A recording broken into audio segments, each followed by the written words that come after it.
lorry stuck in the traffic jam. This big, heavy Grad-made machine is well kept for such an old machine.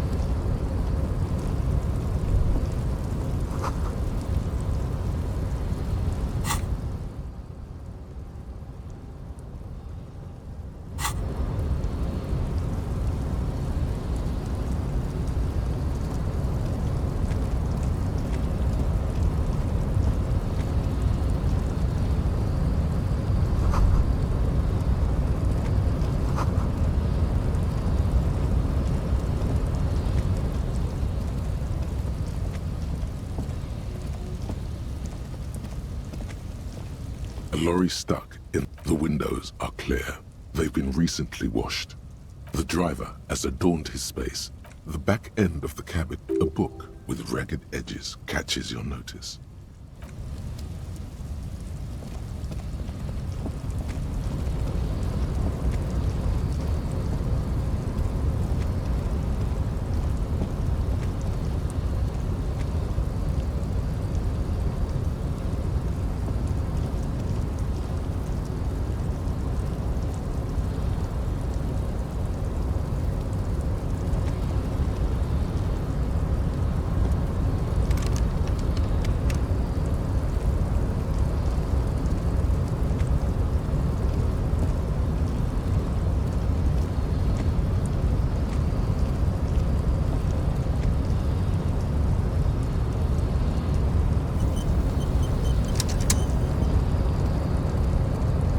The unpromising race pupil returns.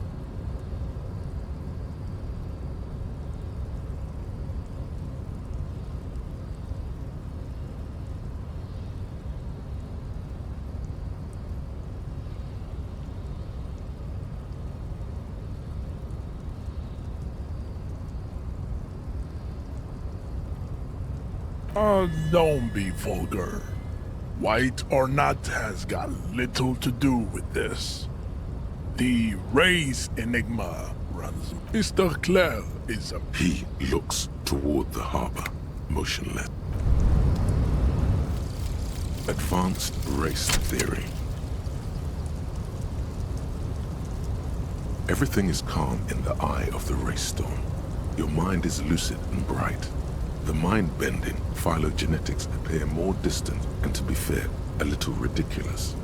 The great race mystery has cleared up. All that's left to do is verbalize your thoughts. Go and talk to Measurehead about your newly found insights.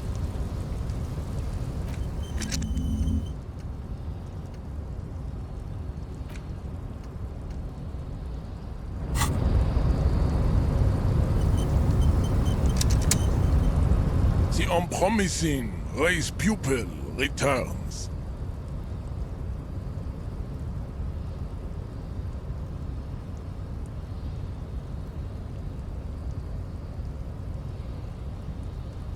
And...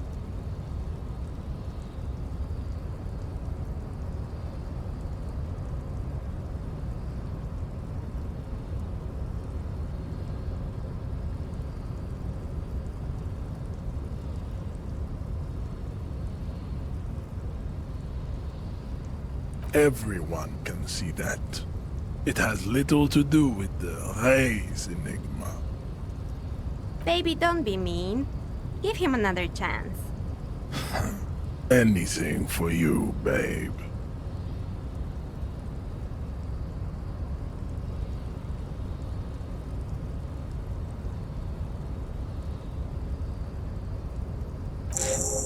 Look, babe.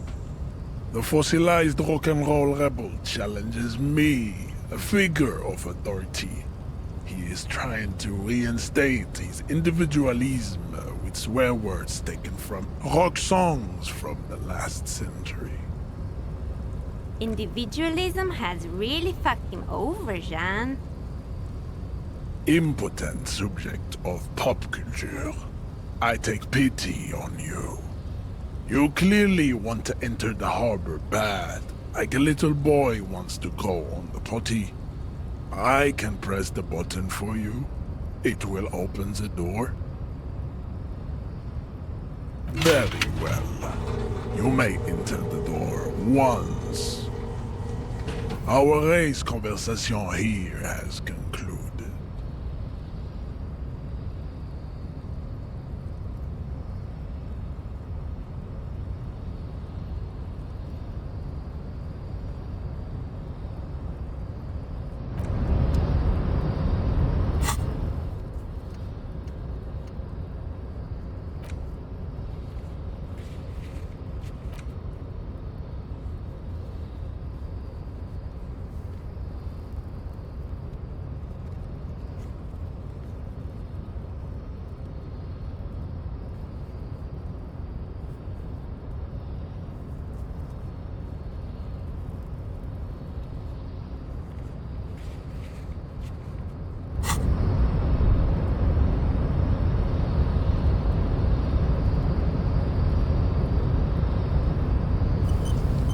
The unpromising race pupil returns.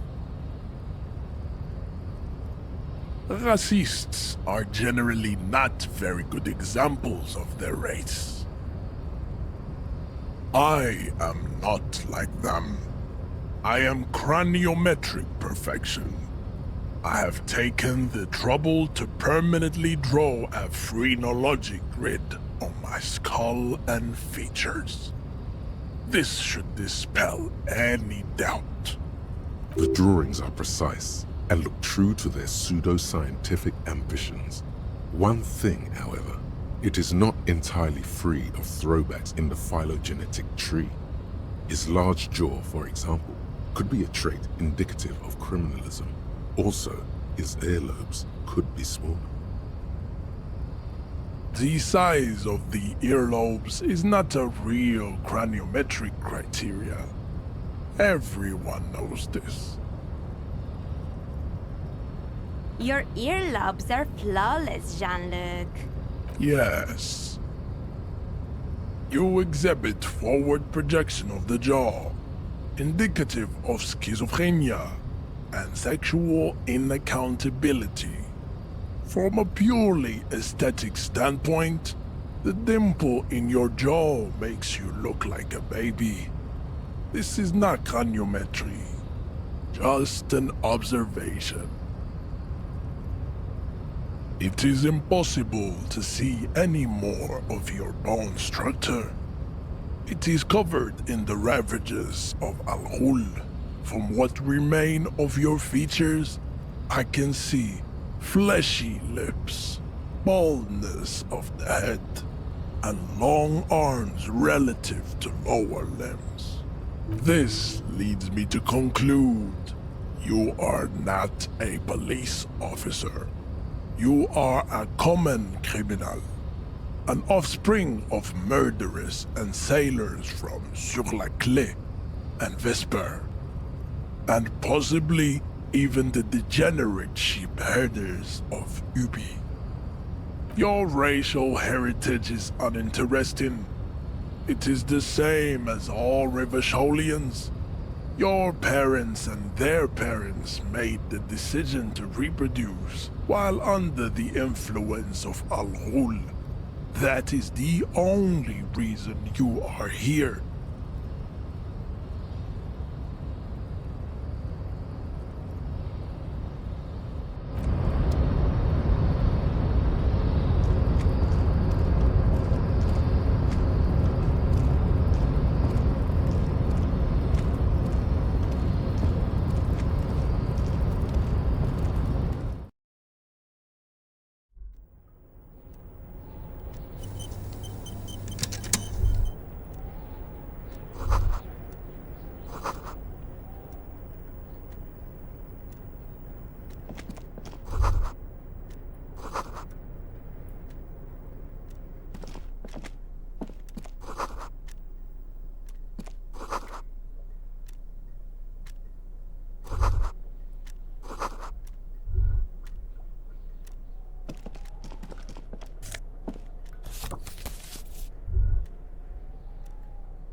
On second glance, someone has forgotten to properly close one of the drawers. The drawer opens smoothly. Inside is a well-organized selection of brown folders. Hundreds of documents containing logistical data. Two kinds of transactions stand out. Materials coming into Revachol from the outside world, from Muindi, Grad, and even Ilmara, and the same materials being handed over to companies inside Revachol. Kuron, Coal City, La Delta, and Jamrock are listed among the many districts where the imports are being sold. It's hard to make sense of this thicket of company names, dates, quantities, and percentages. You try to focus, but the lines are getting blurry.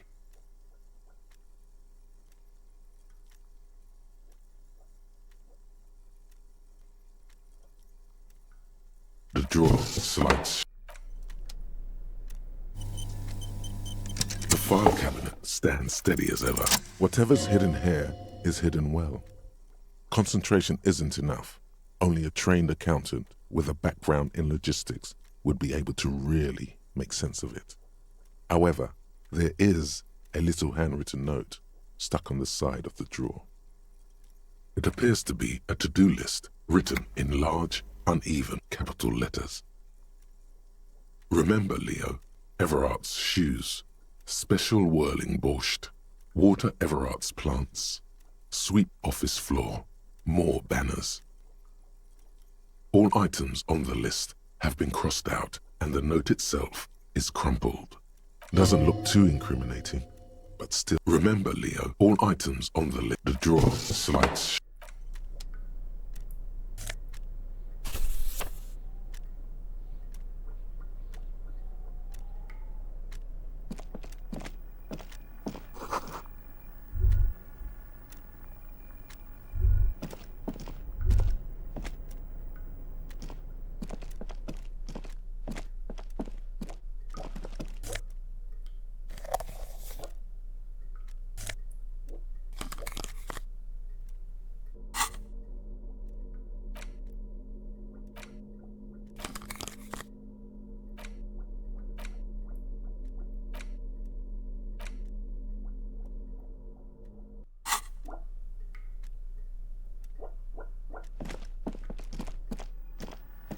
An imposing combination of a punch clock and a payphone is looking down at you from the wall. A note on the side says, "Tokens unavailable due to strike. Use change."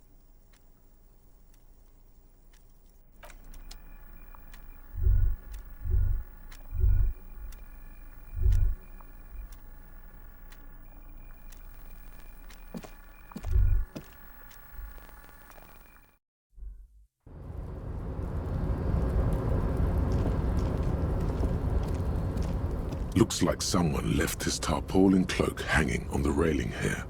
The white rectangle of the Revachol Citizens Militia is clearly visible on its back. This is your cloak. You can feel it.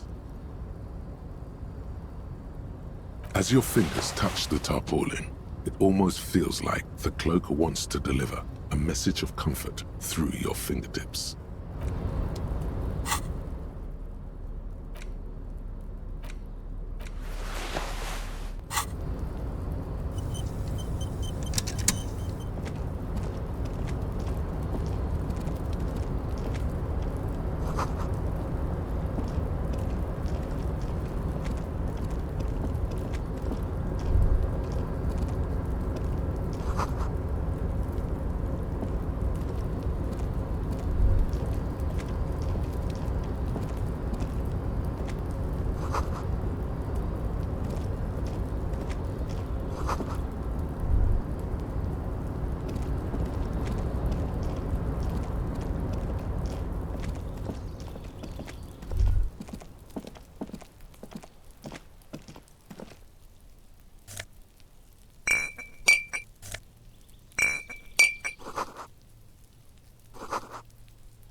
This is the night watchman's booth.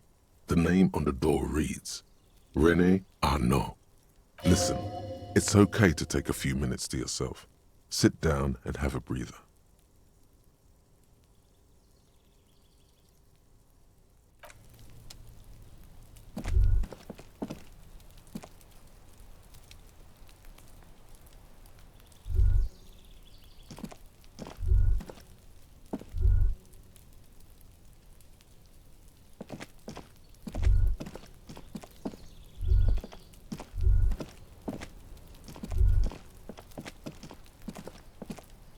Snow is quietly covering the numerous wine bottles and cigarette butts on the ground. Someone partied really hard here.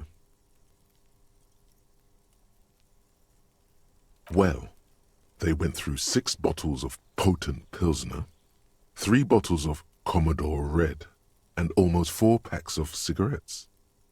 It must have been pretty hard. Look at it. Of course it was you. You partied here. Yeah, a lot of fun. Better not think about it and just move on.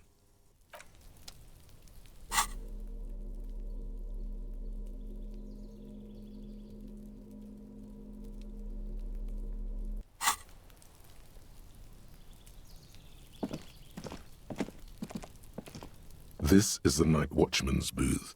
The name on the door reads, René Arnaud.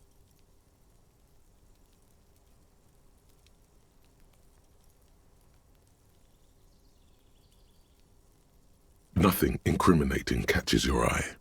The cabinets are clean and their sparse contents meticulously organized. There's a framed photograph on the table. It's a black and white photo of a young couple out in a street fair. The man, René, is dressed in a Royal Carabinieri uniform. The girl is young and very pretty. She is smiling playfully at the camera.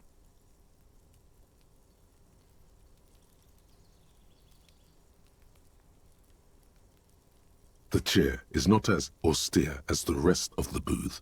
A thin grey pillow is attached to the seat, secured to the stiles by black ribbons. The drawers are empty, save for old timesheets and receipts. One small box, however, does hold some cheap painkillers. They are slightly out of date. You take the painkillers. They are yours now. Oh boy, where to start?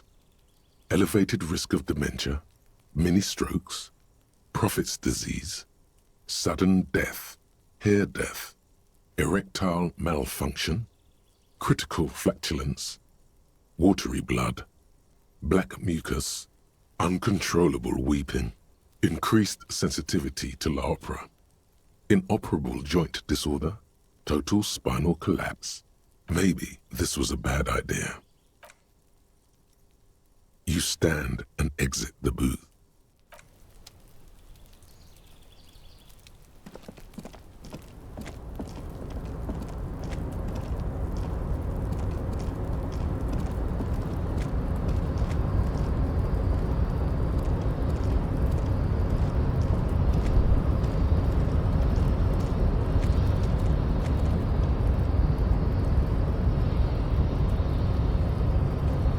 A rusting control panel with several knobs.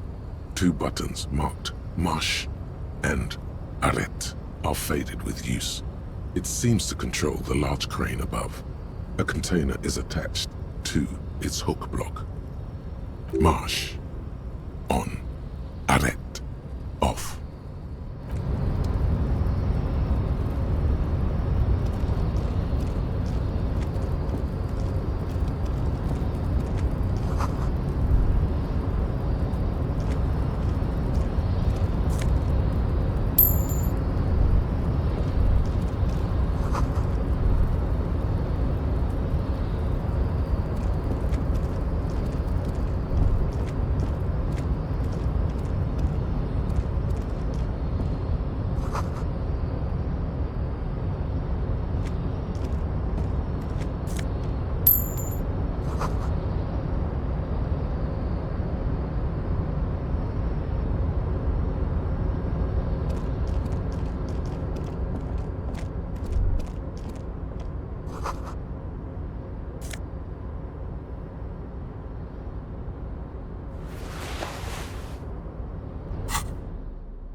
Container, container, I'll turn you nice and red. Container, container, put the logos on. The lyrics to this container song are being made up as he goes along. The accent is so thick, it's impossible not to notice he's Ubi, from the vanishing peninsula of Ubisund on Muindi. Container, container, used to be Wild Pines. Container, container, now belongs to Everard. Everard, Everard, Everard, he looks after everyone. Huh? Well, hey there. How can I help you, mister? I see you are not a union man, mister. Did you get lost? You're not one of them scabs, are you? I mean, I don't personally mind. Folks is just folks, you know, and folks gotta eat. Just some of the other guys don't look too kindly on the scabbing kind, if you know what I mean, mister. Oh, I'm just making some covers for them containers here. Yes, I am, yes, I am. So it's easier for the crane operators to spot them. The containers in the yard are green in Wild Pine's livery, and the mountains rising behind Leo is all red in Union colors. It's like some red infection was spreading outwards from the container yard's core. Yes, moving from inwards to outwards. By the looks of it, soon everything will be in Union colors. No, not really. Mr. Everett doesn't tell me all the big things. Says I go and tell them to everyone.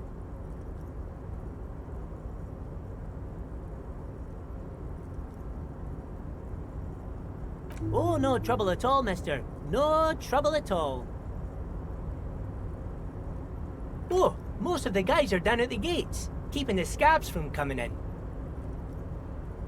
We're on a strike. The whole union is. You don't have to work when you're on strike. Ha! We haven't worked for 2 months now. Not everyone is down there, of course. Mr. Everard is in his office, where he always is.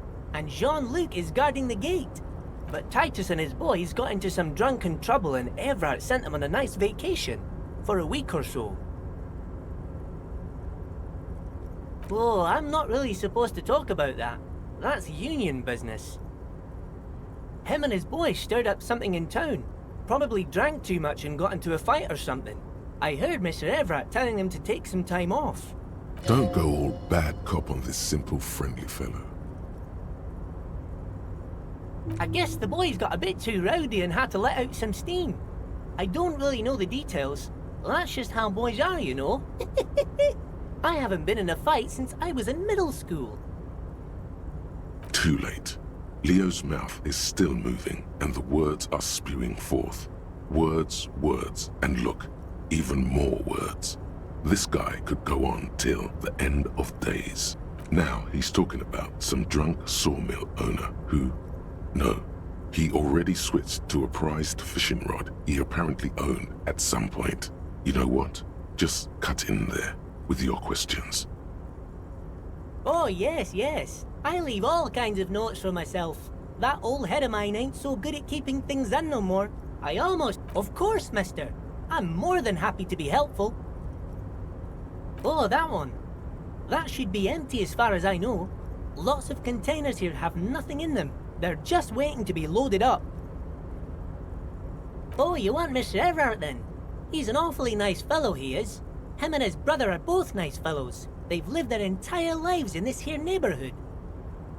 Guys like Mr. Everett and Mr. Edgar, his brother, are real good guys. Made Martinez what it is today. Mr. Everett and Mr. Edgar and I went to the same school we did when we were boys. Oh, Mr. Everett is usually in his office, of course. But he already left for the day. He always leaves around 10 p.m.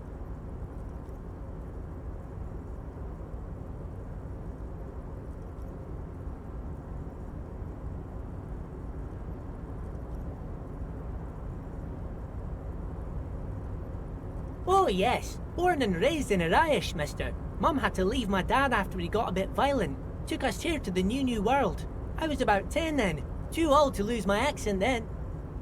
People say us Ubis are up to all sorts of trouble with sheep and other animals and whatnot.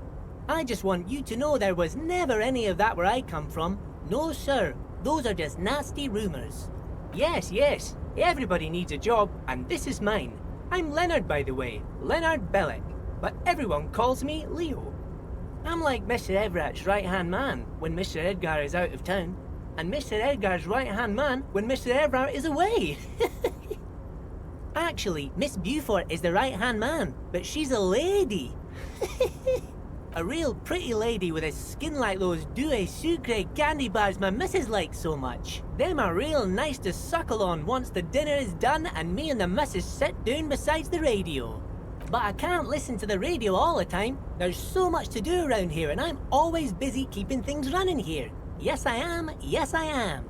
Oh, Lizzie, she is a real sharp tool. Mr. Everett put her through some fancy school and everything, east of the river. 4 years she was gone, and when she came back, she was all fancy and lawyerly. He respects that word. That's obvious. But she's a real nice girl. Grew up in this here neighborhood, knows everybody and gets along with everyone. Real pillar of the community one day, I'm sure. If me missus and me was to have a child, I'd be real happy if she turned out like her. But she can't have kids. Dr. Lemaitre said so, and she knows about such things. Been a doctor for almost 50 years she has. So Everett trained a lawyer named Miss Beaufort. Interesting. Well, thanks a lot. Coming from you, it means a lot, really. Sometimes I feel some of the guys don't really get how much I bust my ass for them here. But you guys are alright. Bye-bye now.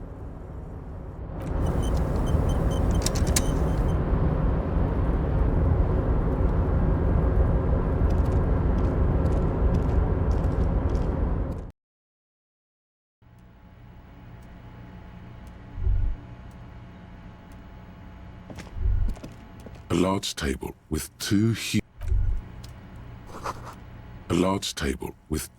you snatch up the red plastic card. It features a black contour of a crane lifting a container. The name, Etienne Hogarth, is written in the middle. Below it, in smaller text, member of the board.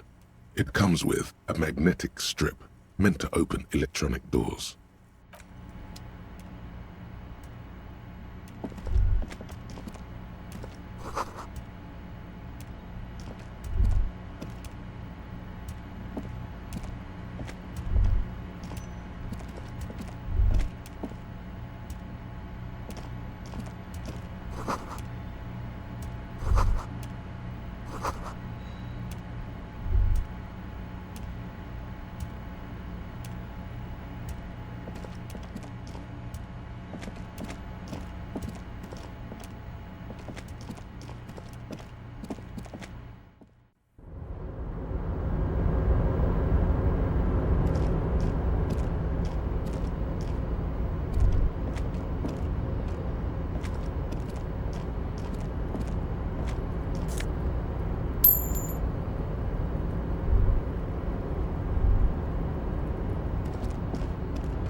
Rusting control panel with marsh.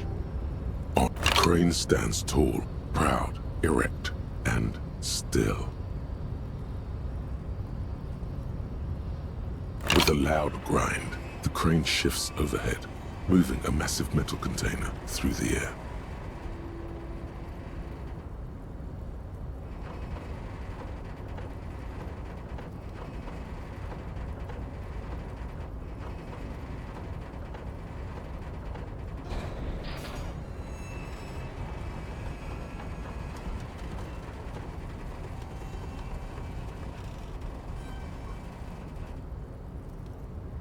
And with a surprisingly quiet thunk, the crane places the container down. The harbor sleeps as the strike rages in the distance. The crane can rest again, now that its purpose has been fulfilled. Moving this container, of course. For this purpose it was built. For this purpose it has acted, and now it will rest.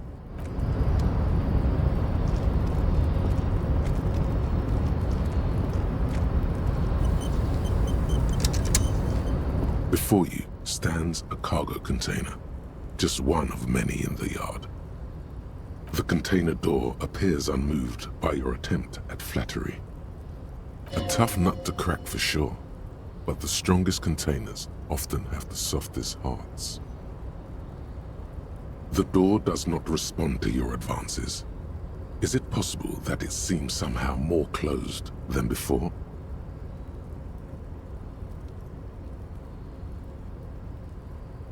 You attempt to turn the handle, to no avail. The doors seem to be mechanically locked. No reply.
An inconspicuous pile of the roofing material, Eternite.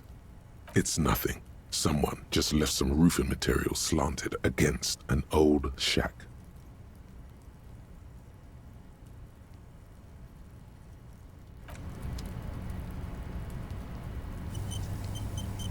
An inconspicuous pile, because it's nice and orderly. Well-laid pallets, easy on the eyes. Rhythmic pattern calms your mind. Mammals like this stuff.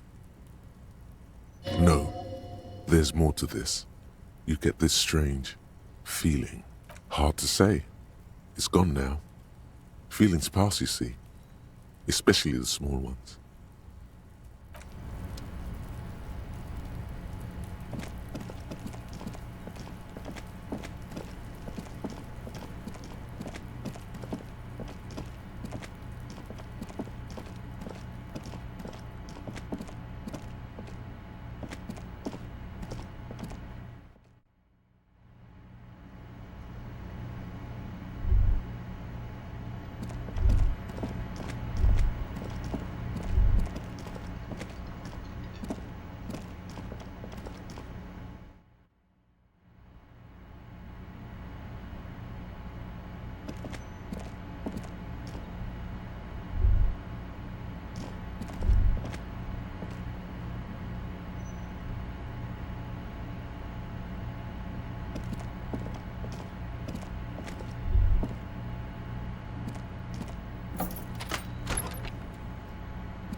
The bed is cold and not particularly inviting, but it's yours.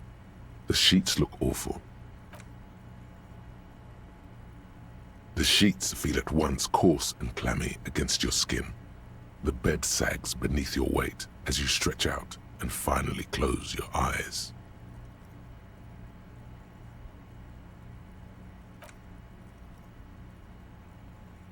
And then sleep doesn't come.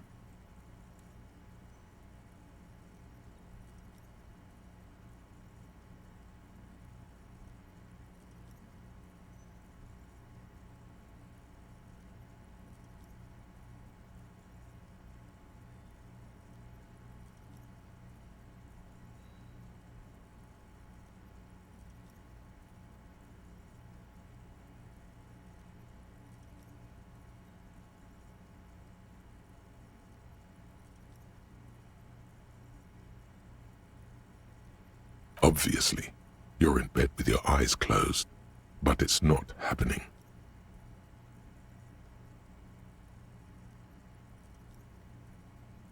Maybe it's the bed's fault. It barely covers your toes, stretching over your soft. Under your thrumming eyelids, you see a dizzying array of colors. Its synthetic filling has separated. It's a little better. Colors, scenes, and half-formed phrases still litter your mind. Part of you is still trying to solve the case, isn't it? Something to do with, what was it that your breathing steadies? A great silence washes over you.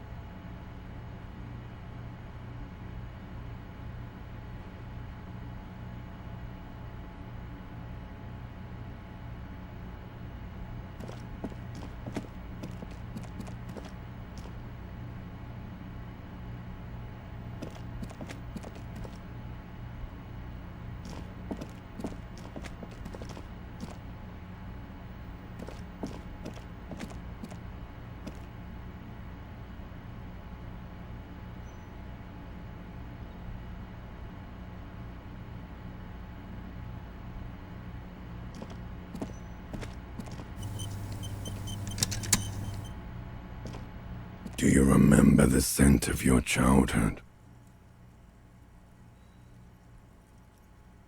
Do you remember your wife's hand on your face?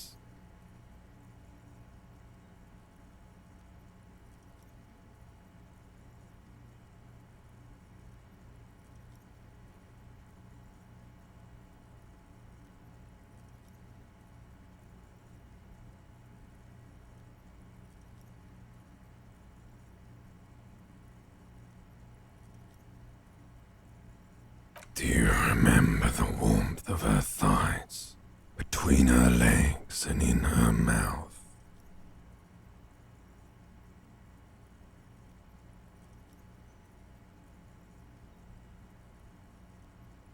You know who I am. I'm the bad day.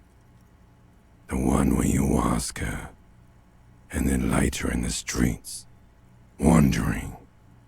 It's the worst day of all time, Harry dear. And it's coming.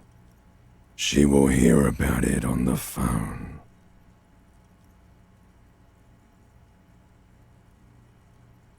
Reality will turn into a grotesque nightmare. This will be the last thing you did to her. Tell me, do you remember the love of your life?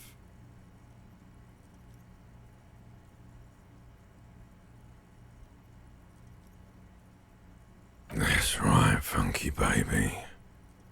And you just stood there. One hand on the bottle and the other on your dick. Watching her go. Let it all be dragged away from you. Tell me, where are your friends? Human beings have friends, Harry boy. Where the hell are yours? No, it's gone. 3 times gone and never coming back. You failed. You failed me. You failed Elysium. Everything.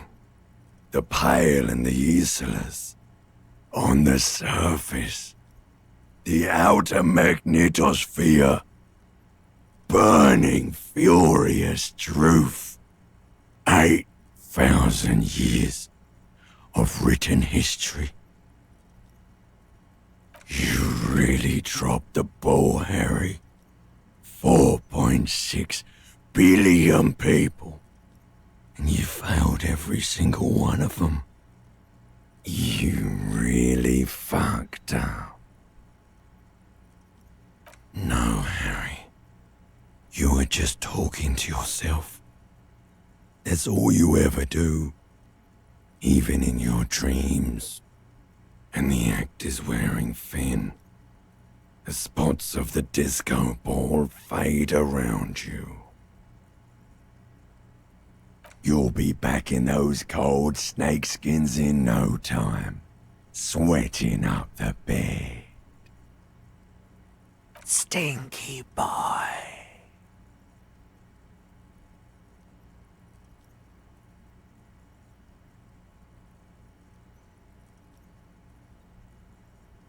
You're not coming back from shit, thrashing around in that high conductivity state of yours, bumping into things and acting like a clown.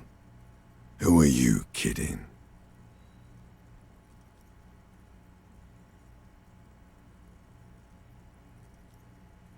You're trying to what? I can't hear you. This is just a word dream now. Jumbled up garbage. The pictures are gone. The bed rises to meet you. A thin, sleep-like state. More glass than velvet, grinding in your head. So something is wrong. Sleep shouldn't be this bad, this dry, this unnourishing. There's something wrong with your thoughts. Some kind of new type of hangover.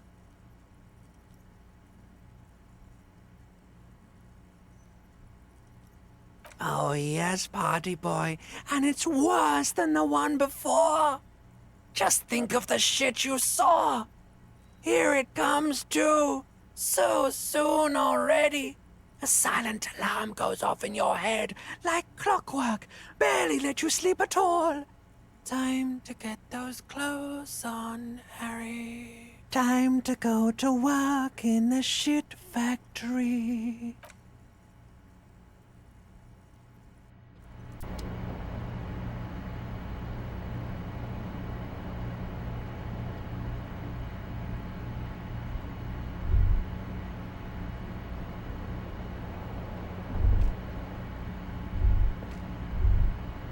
Good going, buddy.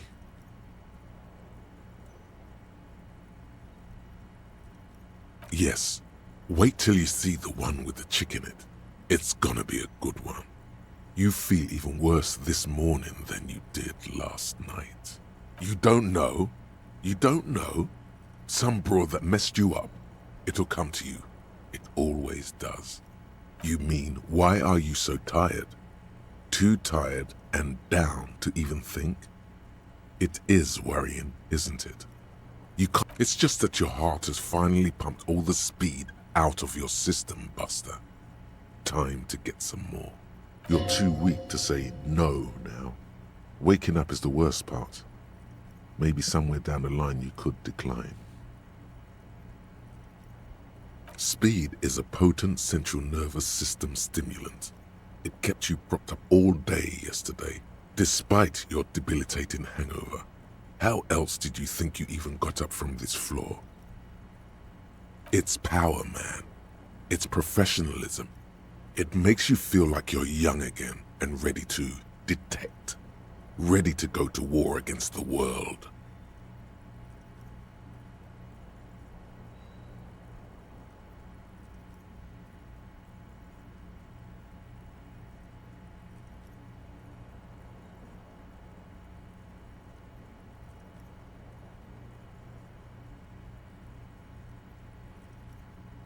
Are you sure?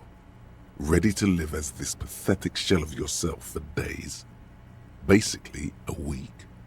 Let's be honest, 2 weeks. Maybe 3. You won't make it. Half the town will be dead by then. Suit yourself, slow, sad shell man. See how you do without your spark.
A mirror hangs on the bathroom wall. It's barely covered in steam anymore. It's your face in the mirror, adorned with the expression.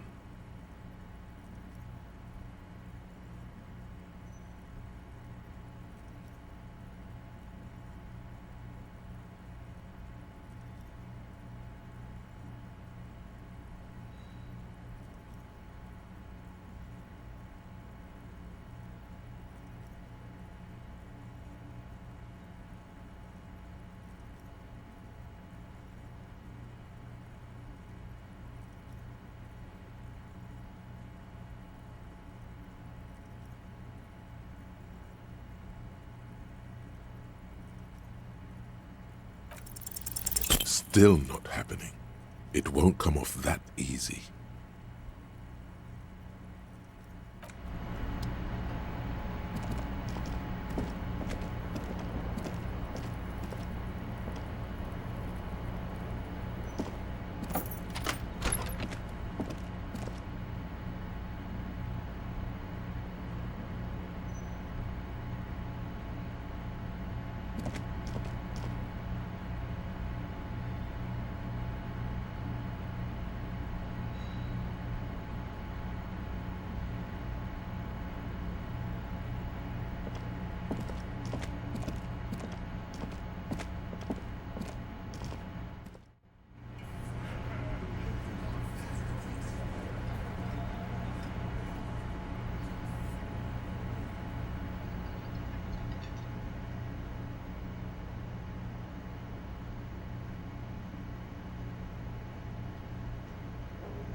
Morning.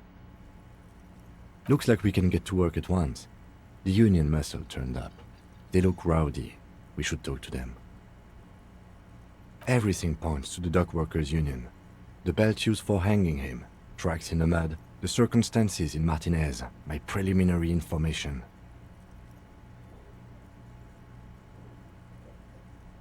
Which may, of course, all be wrong.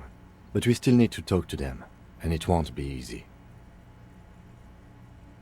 I mean ungovernable. Martinez isn't exactly enthusiastic about the RCM being here. They prefer to be policed by the union. These men here. Men who drink beer for breakfast? There's talk of an armed wing of the Union called the Hardy Boys, who are responsible for state policing. I think it's them. That would just escalate tensions. No captain would sign off on it. Solving one murder isn't worth a conflict between the RCM and the Debarders Union.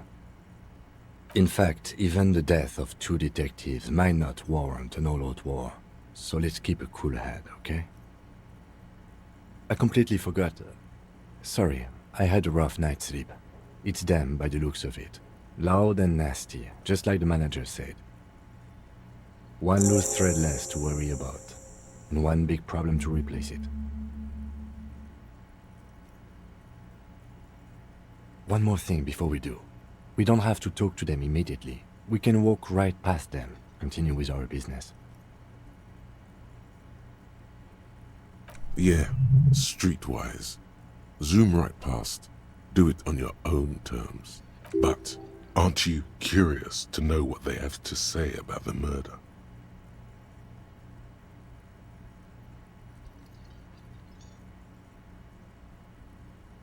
They're in no hurry to leave. They think they own the place. Anyway, I leave that choice to you. Whatever you decide is fine by me.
Just a moment.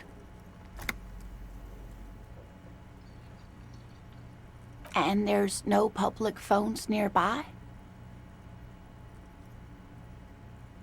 The closest phone booth is down the coast. Sorry for the inconvenience, ma'am. It's fine, I understand. Thank you anyway. I'm glad to see you again, dear. The lady is distressed. Perhaps something more upbeat might cheer her up. Please don't trouble yourself about me, sweetie. I was just hoping to make a call, but the Whirling's phone line isn't working. A faint smile tells you she appreciates the effort, but at the moment her mind is on more serious matters. The Union office probably has a phone, but I can't really get there, or to the phone booth down the coast. And Gary's phone is dead too. The manager was vague about it. Why would he be vague about phone problems? This is something to look into later. Ask God, maybe. To let the young woman who's house-sitting for us know that we may be delayed. Morel, my husband, and our friend Gary were supposed to get back by Monday night, but they're still missing, and I haven't heard from them. I was also hoping she'd heard from Morel. A little missing persons puzzle might just be the thing to take your mind off the hangover. That's just it. This isn't like him at all. He always plans his expeditions so carefully. But you have more important things to worry about. More important than a missing expedition? I don't know. Expeditions often lead to something interesting. Just some field work, sweetie. Morel is a highly trained scientist. He and his assistant Gary are studying an extremely rare species of insect. But they should have returned by now. They were just going down the coast across the waterlock to set a few traps. He said they'd be back on Monday. What could be keeping them? The waterlock. That was broken. Could this be it? Oh, sweetie, it's nothing like that. Gary's as loyal as they come. I trust him with my husband's life any day. Oh my, what happened to the waterlock? Well, whatever the cause, I'm thankful. To both of you. You've spared me another sleepless night. You're welcome, ma'am. I hate to ask, but if your investigation takes you to the other side of the coast, please do keep an eye out for my husband. This will surely lead to a cryptozoological mystery with that extremely rare insect. Yes, some left-field scientific research is exactly what you need right now. And if you see him, let him know Lena is waiting for him here at the Whirling. He gets so tangled up in his work that he may not know the waterlock's been repaired. And it's cold out there. Oh, you're such a dear. Thank you, sweetie.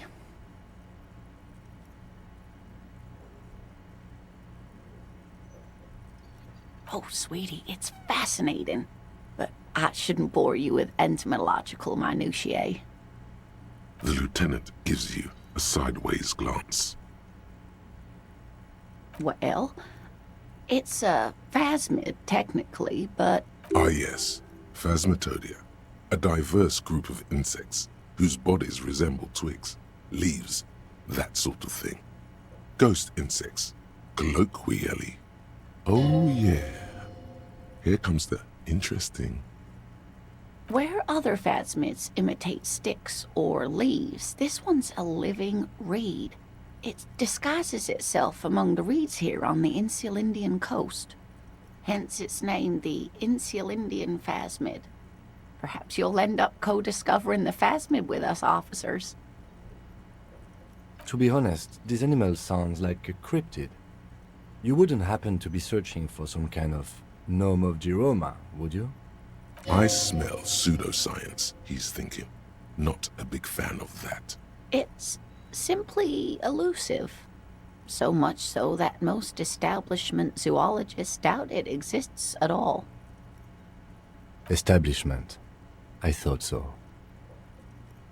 Well, some teenagers making out in the reeds saw one. They didn't know what it was, of course, but there was a brief article in a local newspaper about their encounter with a ghost insect that looks like the reeds. Gary sent us the clipping. Of course, most phasmid sightings turn out to be false alarms, but their description matched the Insulindian phasmid perfectly, and they didn't even know what they were looking at. Not at all. Why else? Oh, I doubt it. No one gets into cryptozoology for the money, sweetie. Yes, it can blend in almost perfectly among the reeds. It's how it stayed hidden all these years. Centuries, even. Oh, dear. I'm afraid I'm not explaining this very well. It is very special. Morel can explain it all much better. I wish you could hear him describe it. Then you'd understand, I'm sure.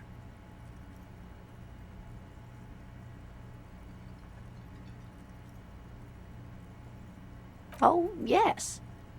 It's a pseudo... That's... My apology. It's not searching for... The quality of research at Revacholian universities has been on the decline. But you doubt there was ever a time when cryptozoology was embraced by the academic elite. There's really no point in... Oh, One cryptid, not a couple. One. He nods and assumes a waiting posture. Ooh, tough choice there. that would be the giant of Kokonur. The giant lives in the most mirage, or no one knows for sure. The towering... Hui. No one... That's what makes it... There are... Great. Gravity anomaly? digging it. Hey, you promised you'd only ask about... The lieutenant pauses, thoughtfully. Ah, fuck it. Let's have more cryptids. Well, the bacteria. Michanu disappeared shortly after injecting herself with the bacteria. Yes. It's actually a little hard to see. Yes, and we can assume that she has been the gnome of Jerome. Oh, yes. It was. A couple. It's still. If the body of the... Alas. Instead. Alas. Always. Alas, and then it was gone. I understand your skepticism, but yes. It's the kind green ape. Yes, it was reported by soldiers in South Safra. Yes, it had indeed. Which is to say, the kind green ape is a species with which we share a common ancestor, and that evolved parallel to our own. Just like your partners. Ma'am, you are confusing him.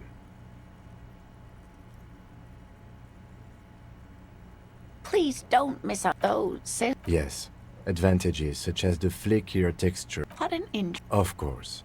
All fairy tales have... Okay. It's the Kola Mama Dakwa can also... Yes. Although the... Fine, I'll buy... Many scientists have asked the same question. Some have claimed that it isn't itself. It could be. Plenty. When playing back recordings they had made, the scientists... She transformed. They realized... They sequester, time, just can't... That is... They tried to... This lady really should be a teacher. Psst. They cancel each other out. Psst. Well, dear, after that... Of course. I'm glad you did, dear. What about what? I'm glad you like them, but I'm not really one to tell you about all of them. You should... Oh, dear. I'm not...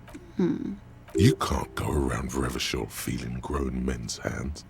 If you want to find her husband, you... Oh, well... The lieutenant put... One other thing. He'll likely have... We'll be celebrating our 16th anniversary. We hit it. She's skipping over some important part. I hope I've been useful.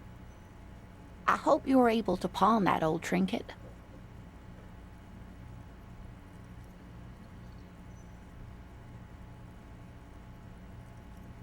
Of course, dear. I just wish I could have done more.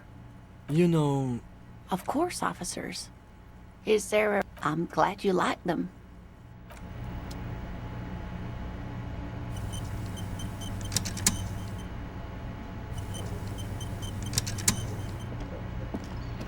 Can I help you? Got the 20 real? Good. You got the room for the night, but remember, you'll need another 20 real tomorrow.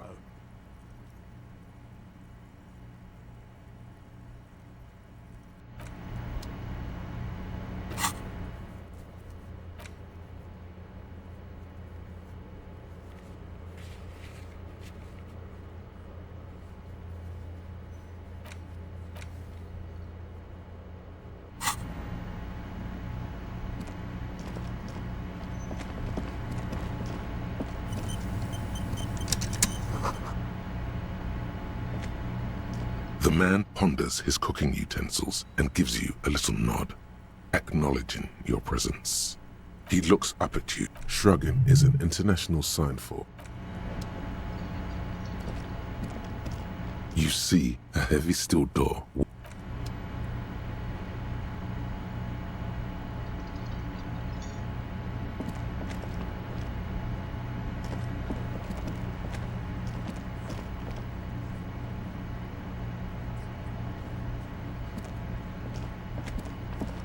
Let me handle this. Detective disorientated. Are you still wondering where you are? This is Martinez, in case you've forgotten. I advise you not to overstay your welcome. Her entire character has shifted. This young woman is cold as ice.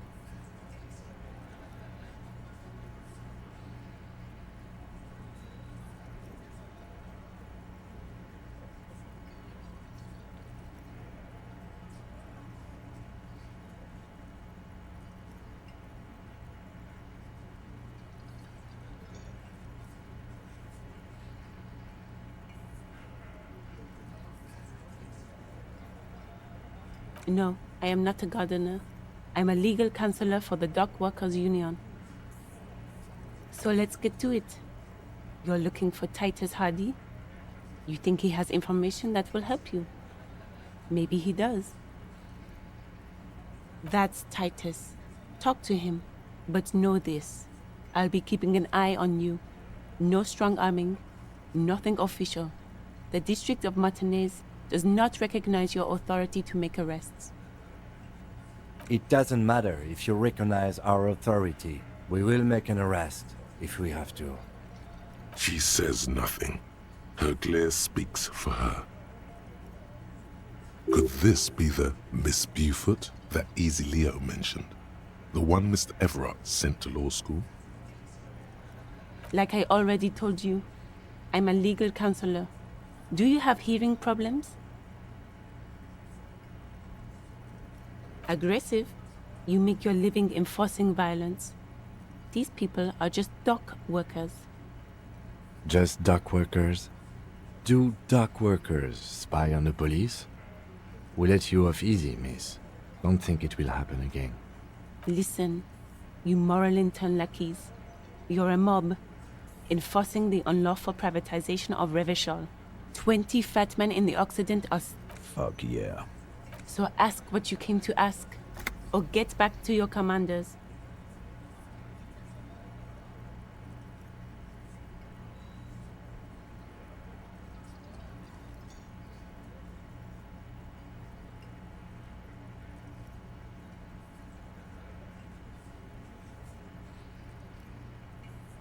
Look, a comedian.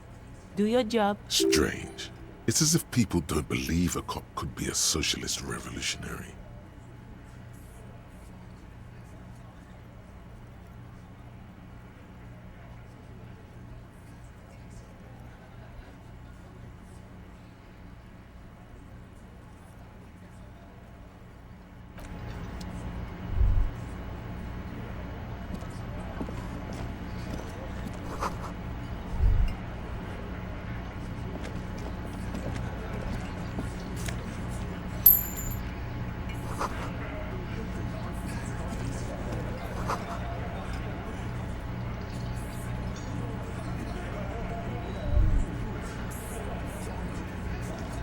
Behind the dockworkers, a ceiling-height window.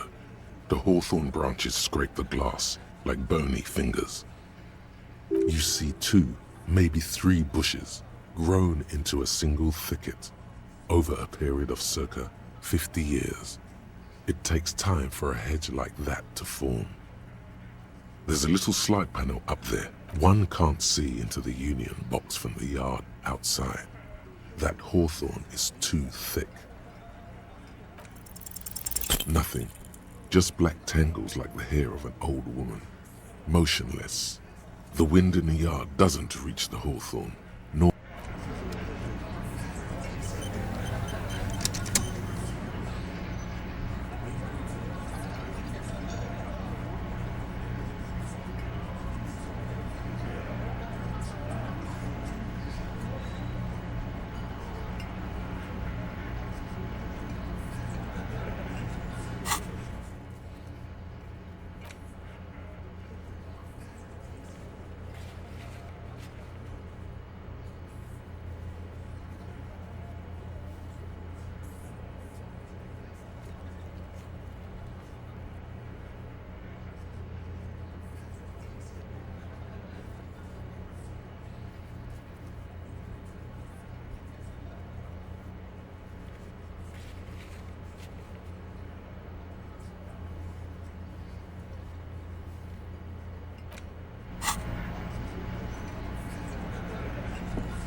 This is where you say your bid.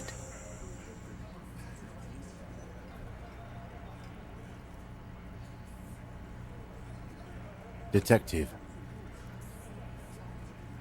Hey, dipshit. You hard of hearing or something? The boss man's talking to you. Do not let their squeals disturb your serenity. What, is he fucking... Hey, asshole, up here. We are looking for Titus Hardy.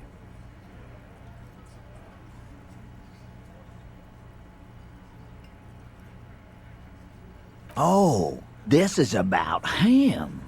A real looker, that one. You're sure taking your time, waiting for him to get ripe and pretty for you, huh? Oh, he was a real pretty boy by now. Real hot stuff. Letting out that pretty boy smell. Time to go to work in the shit factory! Easy, boys. These janitors have a hell of a job cut out for them. I mean, I wouldn't go in there for $1 million. You might want to start asking your questions now. These guys are so... Do a head count first. Connect these men to the tracks you saw in the yard. Chances are they're going to match.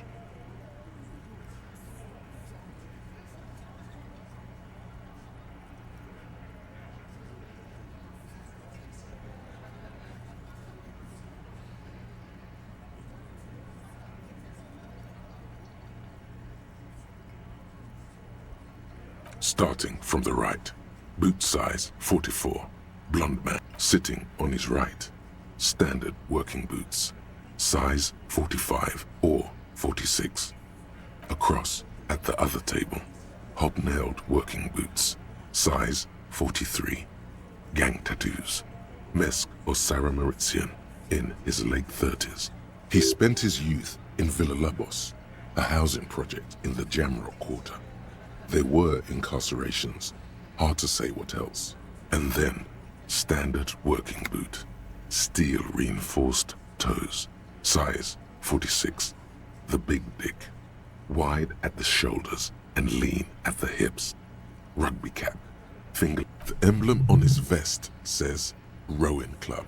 A little patch below it reads T. Hardy in the far corner, standard working boot, steel reinforced toes, size 44, 40-something, non-alc on his neck. Forget it, it's not important. Let's call this one the musician, size 41, with the light step. Not a child, after all, an older man with a rat face, mean, watery eyes, and two in the middle, heaving and wheezing. Big guy, boot size 46, deep marks, probably carried the victim over. He alone is 130 kilos. Add the man in armor. In conclusion, these 7 are the actors on the crimes exactly. The fuck is with you, fella?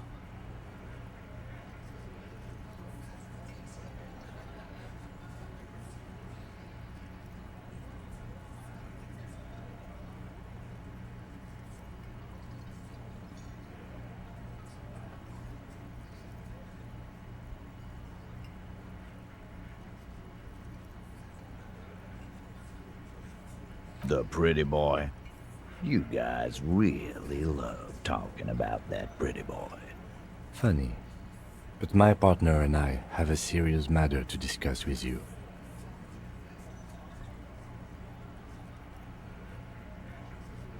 Container belt, like we use in the harbor? Because we took it from the harbor where we work. Then we went out back and used it to hang him. We did this together, all of us, until he was dead. That's why there's a container belt around his neck. Goddamn right. No. These 7 honest men have equally come forth. They told you what happened so that you don't waste any more of your time. All 7 together. They're diluting responsibility. It's an anti-arrest tactic. Why? 'Cause he was worthless mercenary scum. And he stepped out alive in my town. And he stepped out alive. What kind of mercenary? The kind that shows up when you start a strike. The experienced kind, too. Had Kohoy and Semenine written all over him. Ex-Oranese spec. A live grenade! Right here in our bar! I can't prove it, but I know he was sent by the Wild Pines. They hire merc shit like that. Story of every strike from here to Samara. 'Cause one night, he walked straight up to the mic and said, "I'm RNA's goddamn special forces, and I'm gonna fuck you all!" Really?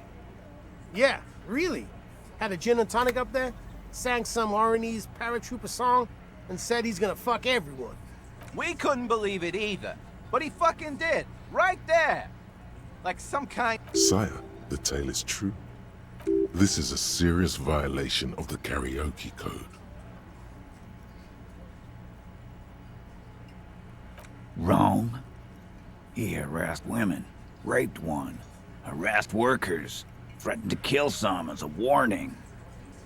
From rape to harassment to threats of violence. He regrets mentioning it. To kill us all, if we don't open the gates, if we don't let the scabs in, if we don't bend over.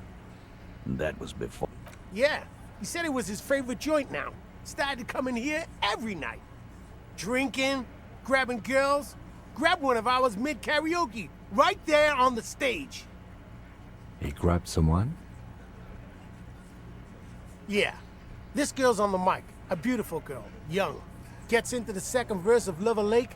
The fucker grabs her legs, starts screaming. "Show me your cunt! Why don't you show me your cunt?"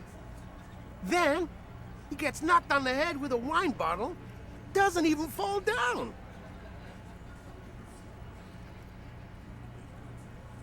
Aren't you fucking listening? My man is talking to you. He took care of it. They got the girl out before anything else could happen. Yeah, me and Eugene got her out. Aren't you fucking listening?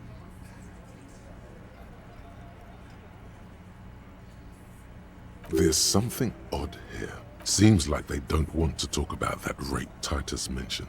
Why not? This is a serious allegation. Make them talk about it. No. You're not getting the name. That's a Martinez matter.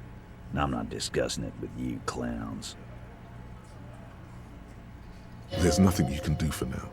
He's stonewalling you.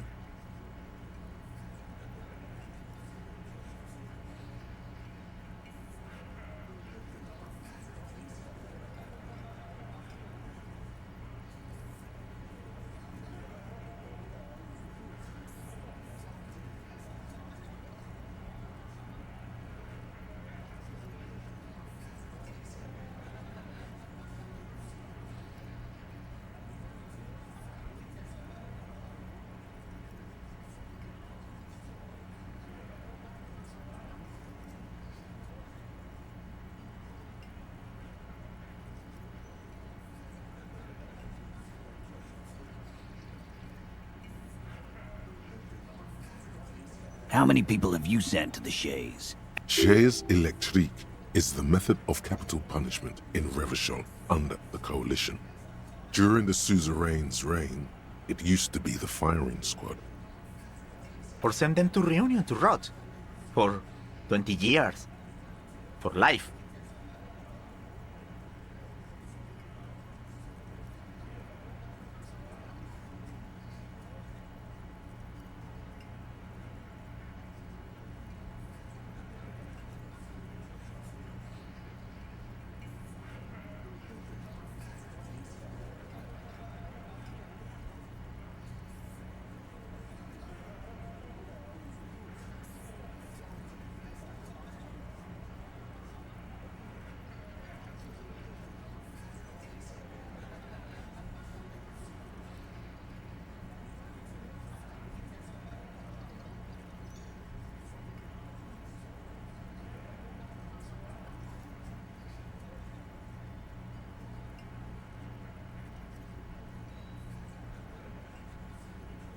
But you see, a lawman, is something people agree upon.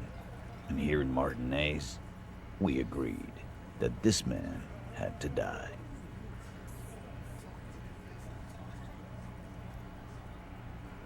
Are you deaf?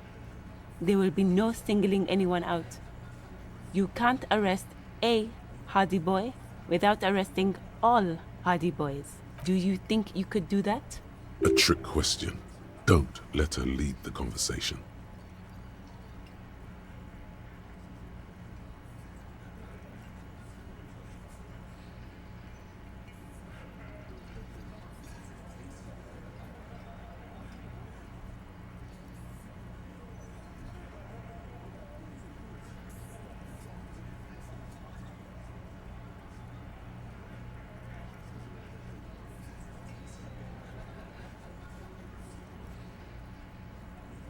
Who do you fucking think does?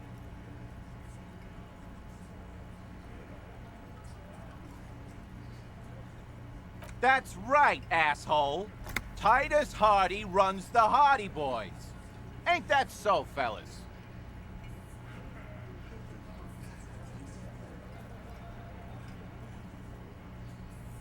I think you got your answer. No, you did not get an answer. Titus does administrative work. He pushes paper, fills out forms the others can't read. But you don't have to keep answering his questions. I know, Lizzie. Relax. We killed him last Sunday night. Seemed like a good way to end the week. Known him? We don't associate with scum like that, asshole. Yeah! Who do you think we are? Quiet. He came around about 3 weeks ago when that Pines cow first said... By the Pines cow, you mean Joyce Messier? The representative for White Pines? The same company you are striking against?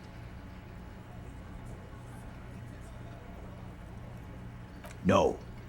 I mean the Pines cow. The stupid-ass cow they sent in to fuck us over. But you know what? Why don't you ask her about the pretty boy? I'm sure she has interesting things to say when you ask her hard enough. That's enough insinuation for today, Titus. Officer, your interview is drawing to an end. Don't waste your last questions.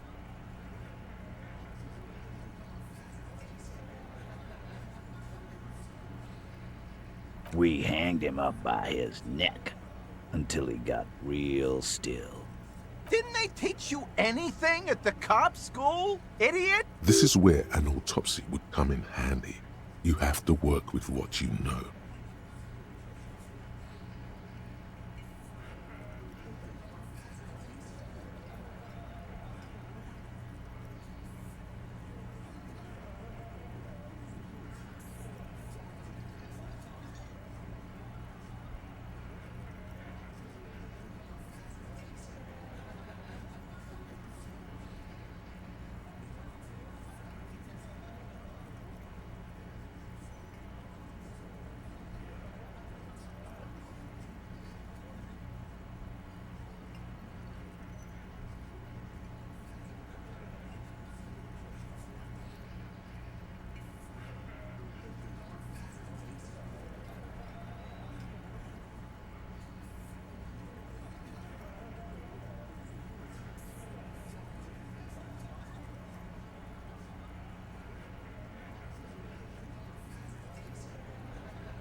Titus. We overpowered him. Then we left. Make them a bit more uncomfortable first. Then see if it all adds up.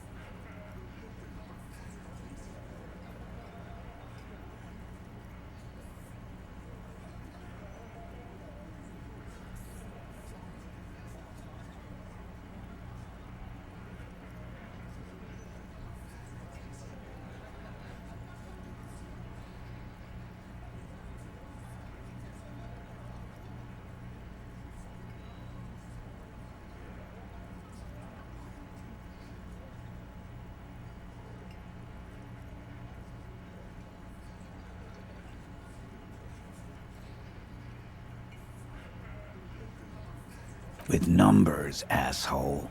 How do you think? You're right, Lizzie. I've done enough explaining here.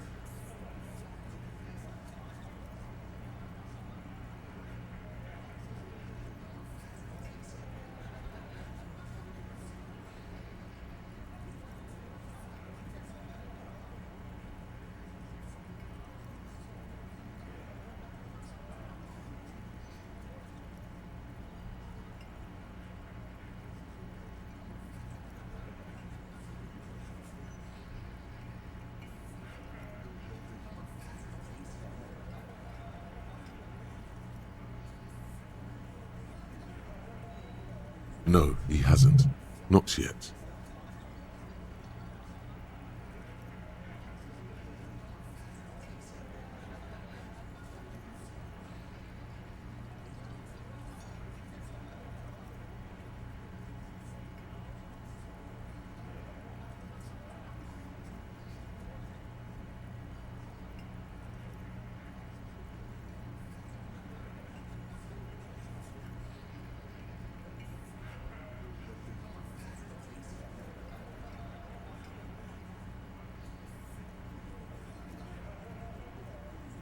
Weren't you fucking listening?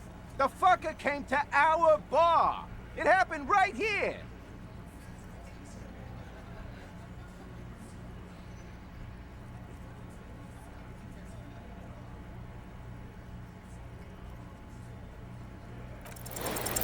Actually, they're admirably, surprisingly composed.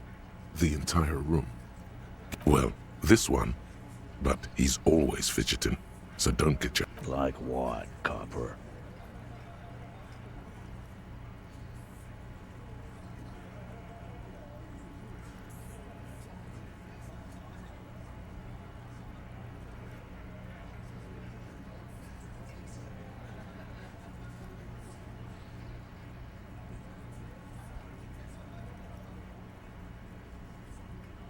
Nothing. Your investigation here is done. Leave Martinez, go back to your station. I think we're going to stick around, thanks. I've done this job for long. Good luck with that. You've heard... Rent-a-cop. So that's what this is about. He doesn't see you as his equals.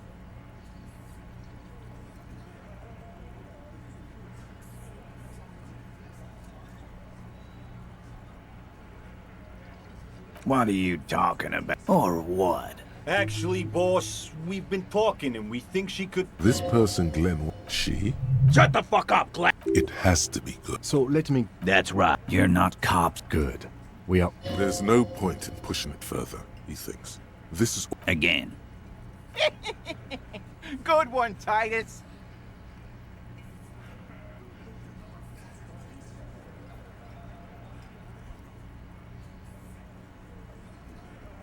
Yeah, lawman.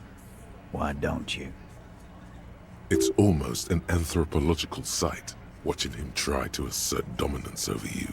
Not in the arresting mood? By your side, the lieutenant keeps his hand away from his holster. You hear the nylon of his coat hiss as he steps closer. Easy. Walk back from the provocation. They're armed, and they outnumber us. The lieutenant tries to establish eye contact with you. Wise move. You made the right choice there. Now make another one, and get the fuck out of our booth. We're not gonna do this again.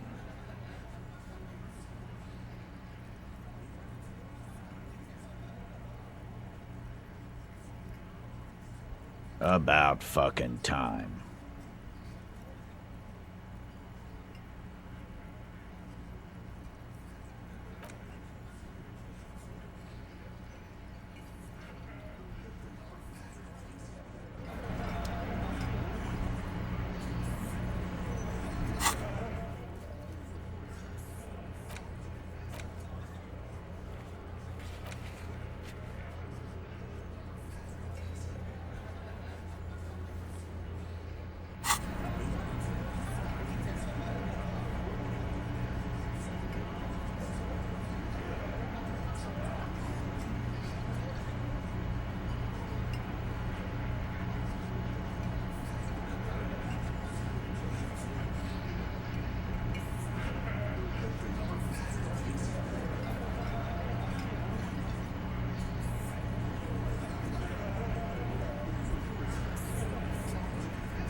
Looks like the circus left town, but the clowns are still here.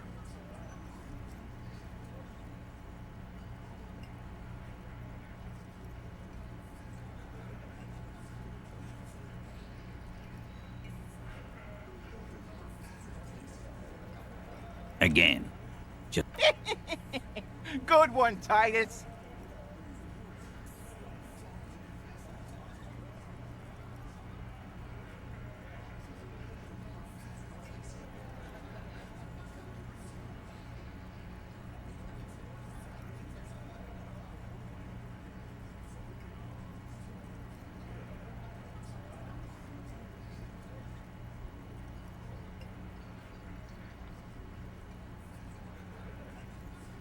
About fucking time. Starting, sitting on a cross. And he spent, and then the M in the size, in conclusion. These 7 exactly. The fuck is with you, fella?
Looks like the circus left town, but the clowns are still here.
Was that? Could it be? The Col de Mama Dakwa? No. There seems to... Lena also said that it... No. Of course he doesn't. He's deaf. There it is again. It must be very close. Oh no, no. Too late. It's gone. There is no ringing anymore. So it does.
I have really outdone myself. This is divine. Yes, that's what you need, Gaston. More padding on that fat arse of yours. I hope your heart gives out. René! Hello, officer. How might I be of assistance on this fine day?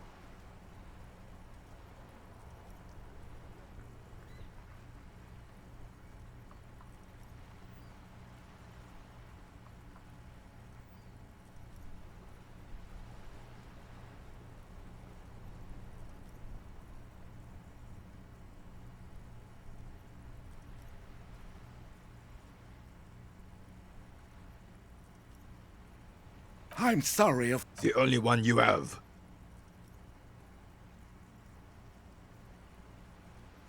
Oh, that's good. That's very good. You must have other business then?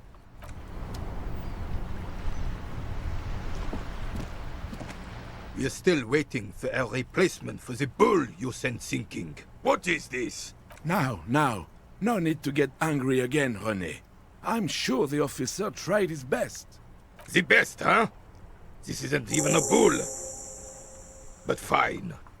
Yes, I'm an old man. Don't sleep more than a few hours every night anyway, and money is tight.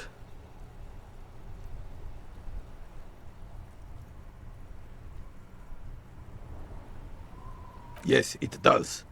Unfortunately, I wasn't working that night. Been on a 2-week leave since last Monday. It's a private matter. Nothing to do with your investigation.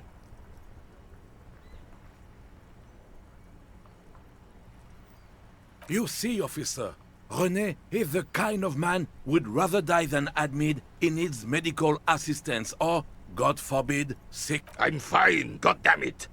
Mind your own... No one. The boss has been unmanned since last Monday. There's no other guard. It's just me. No one has been... Yes! Look, officer. The container yard doesn't actually need a guardsman. Never had one before, René. Monsieur Claire had that booth built specially for him. It's mostly decorative.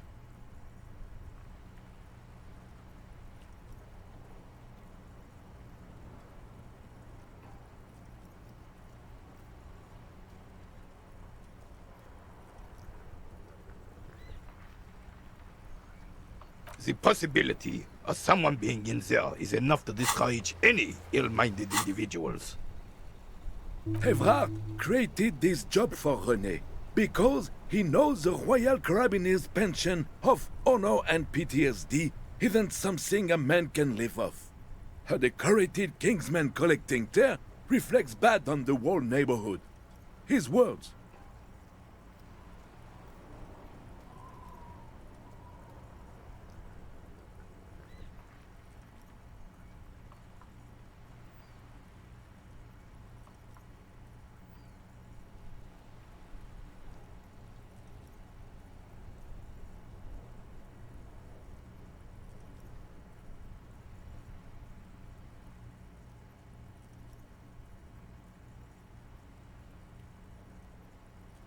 Oh, I didn't mean to imply there's something wrong with that. I do it too. Everyone does it. It's an excellent side thing. Yes, yes, yes. Can we conclude the topic of my guard boost now? He is not going to become an entrepreneur. She is nobody. This is none of your concern, and I refuse to discuss my private affairs with the The lady is Jeanne-Marie Beaulieu, and she sure as hell wasn't a nobody.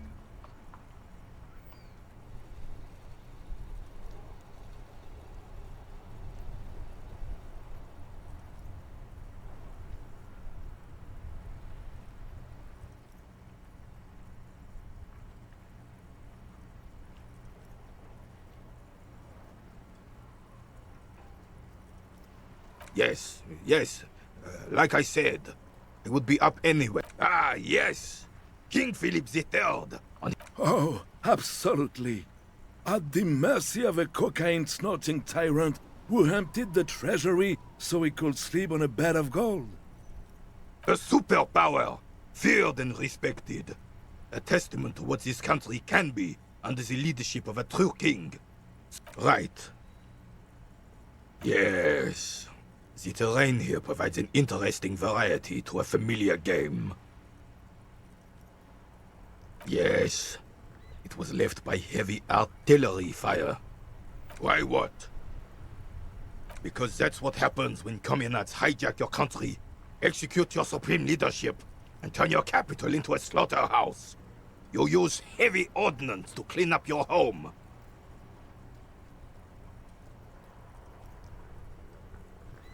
Fine. What do you want now, then?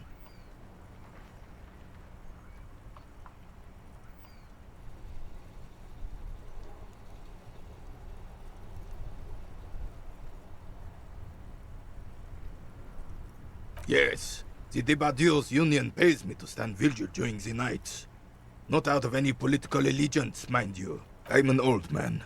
Don't sleep more than a few hours every night anyway, and money is tight. Yes, yes. Like I said, it would be up anyway, so might have sadly should have. It was probably a bit more complicated than that. Because this place is. Yes. He fought. Mountainous was used as one of the 3 footholds. This here is. Blood ground. You got old René going there. Like he isn't hungry enough already. Damn right, son. The rest of. Well, you don't. Thinking men have opinions on these things. Present one.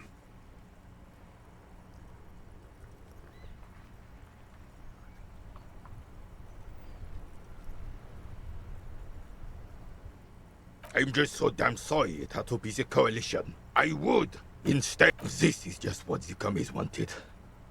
It doesn't. That damn free cell. A true king. Some manner of self-deceit is... This was anything. It's no use talking to you. You were still in Daddy's balls when it happened. When we took our last stand against the filth and rode the cavalry straight into gunfire.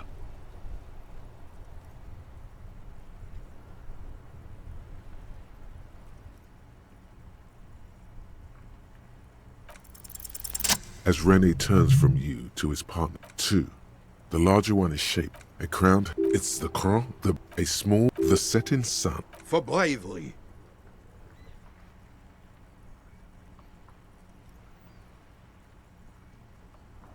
For doing my job. He saved some muddy princeling who foolishly strolled into the front line in his gown of velvet and gold. It was on King Fries, alas. Purple velvet. To keep the long and black. The rebels were smart. They let us come real close before opening fire. Suffice to say, it was. I got shot in the. Then his horse. Driven mad. I grabbed him. Captain. The Bane. When I came, the Dink had taken numerous flesh wounds and lost a lot of blood. But despite missing his jaw, he seemed hesitant to die. Tougher than he looked, that one. So I grabbed it to some. He was the commanding officer and. Bah! Oh, You should try to come up with a heroic story of your own. Impress this old soldier. Go long. Go deep. Go unconventional. Sure, officer. I'm not... He'll get it. Don't. The man stares at you. The carabiner crosses his arms and spits in the crater. You're talking about... The lieutenant looks up from his notes and nods to the old carabiner. How so, then?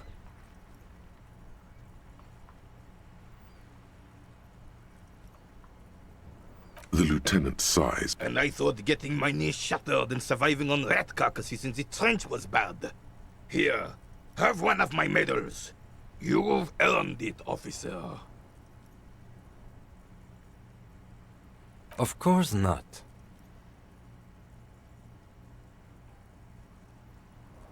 Can we get back to our game now?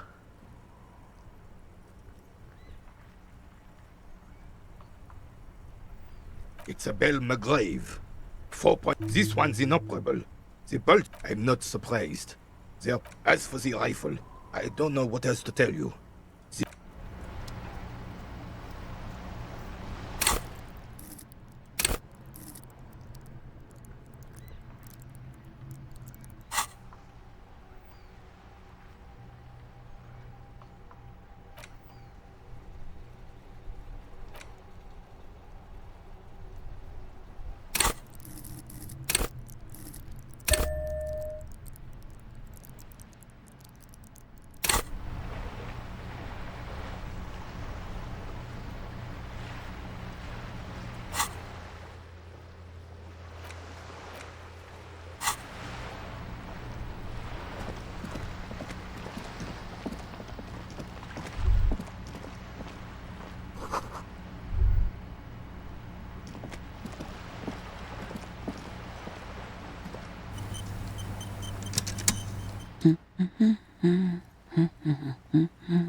Hello?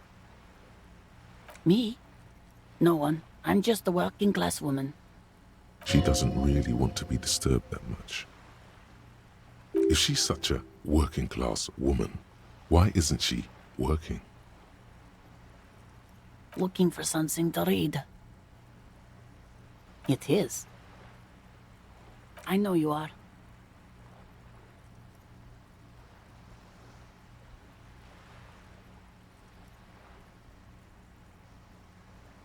Mm-hmm. What with?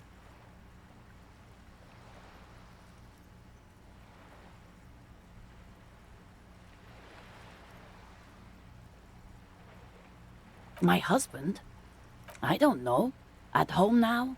Out drinking with his friends? Working? Where is this going, officer? Yes, but... I don't really need to know where my husband is. Not all the time. No.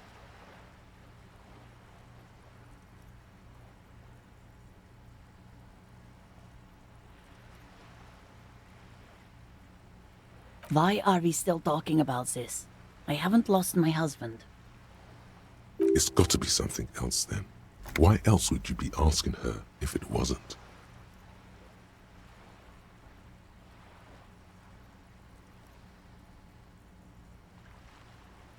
The woman before you nods and returns to her reading.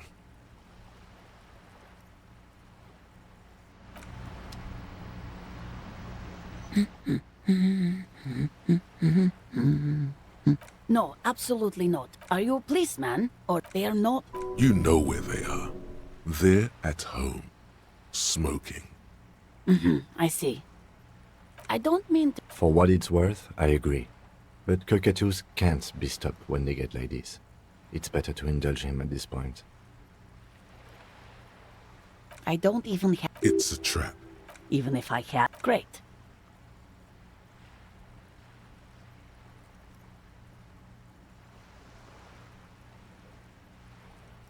Nothing. Maybe you should. What if the cockatoo is your astral cap? Wonderful. The story's open. Her hands move over the book covers. The tips of her fingers. The woman before you.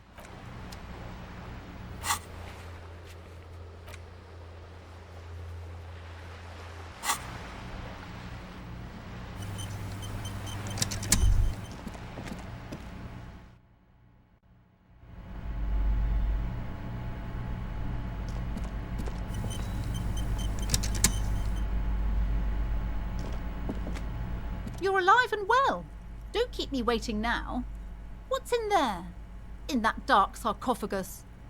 Yes, yes. How was it? Tell her how ghastly it was. You know it's what she wants to hear.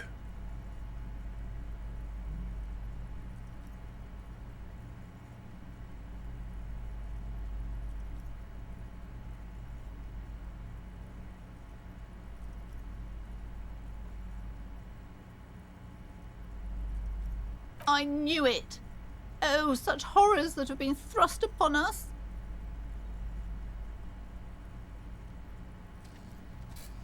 But what else did you find? Did anything survive? No, of course not. Have you located the entity?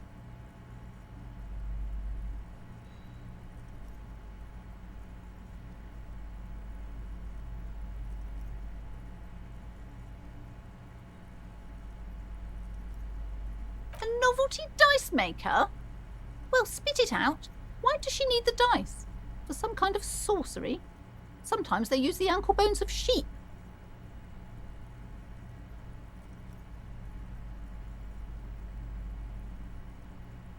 I don't understand. If it's not her, then where is the source of the doom? How did she explain the curse? The narrative she's built herself, it does need tearing down. Just don't say you don't have any answer yet. The uncertainty is killing her. To hell with it. Perchance you ought to just lie, sire.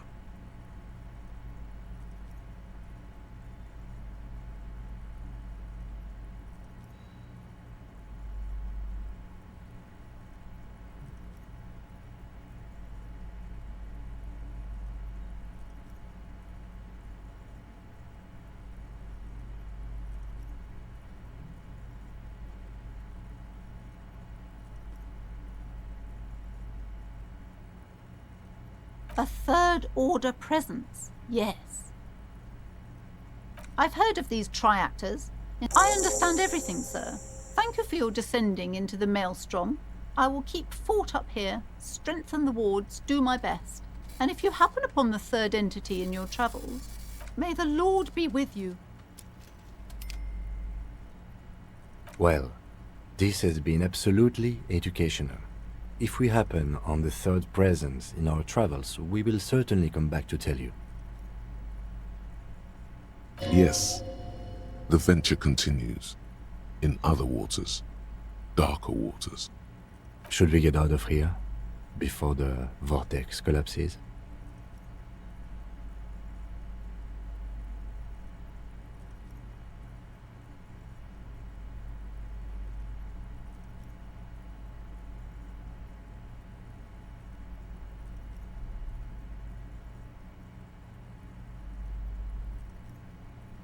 A book about cockatoos?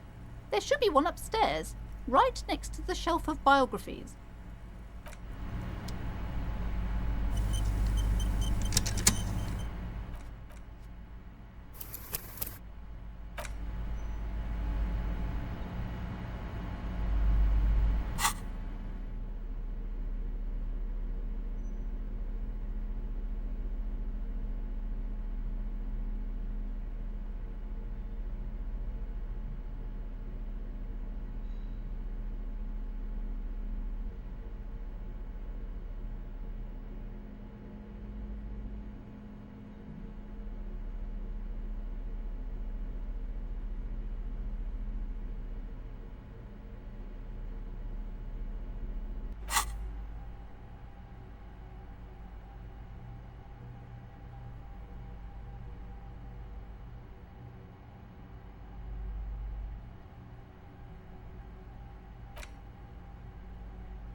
A sulfur-crested cockatoo sits on the cover, its beak slightly open.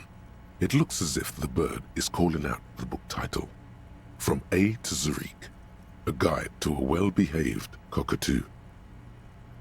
Turns out that there are so many different cockatoo species, and they all have behavioral problems.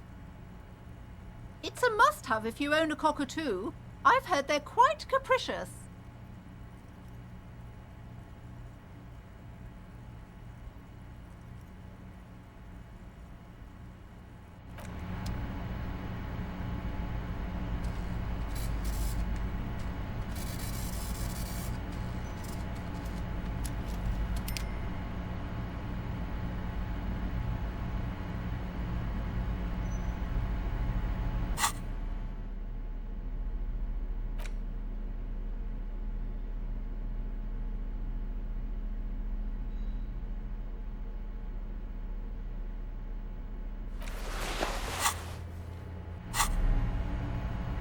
A sulfur-crested cockatoo sits on the cover, its beak slightly open.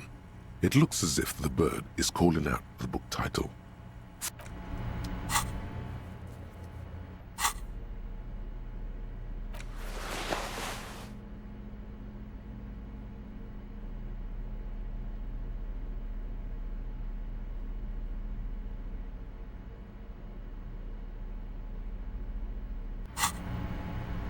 A sulfur-crested cockatoo sits on the cover, its beak. A sulfur-crested cockatoo sits on the cover. Slowly, you move your...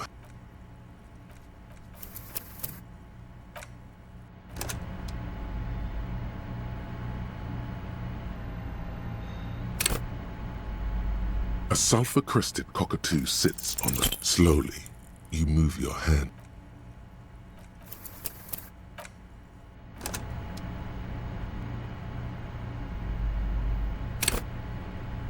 A sulfur-crested cockatoo sits slowly.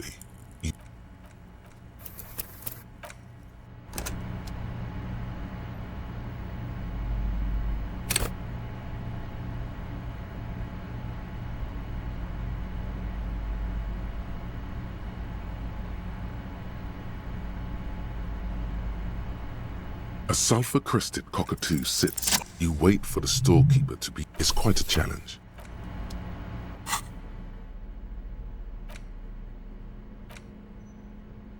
A cockatoo is a parrot with an erectile crest, found on the seminal. This book talks about the delicate nature of twos, as well as introducing some of the most popular species among the bird enthusiasts. The funeral cockatoo, the major majestic cockatoo, and the most common bang-bang cockatoo. It's colorfully illustrated.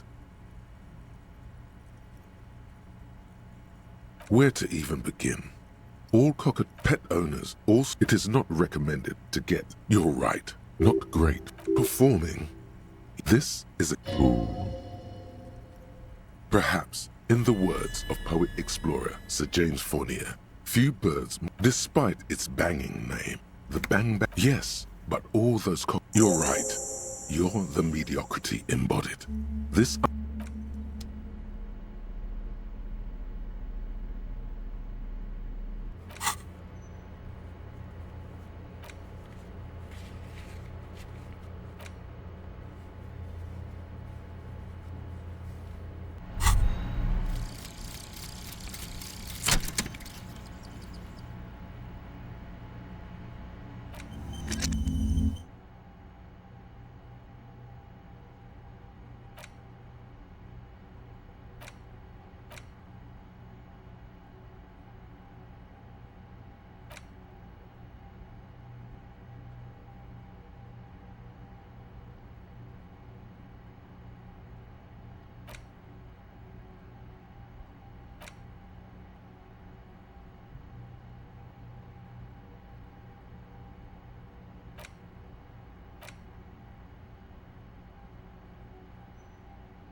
Excuse me?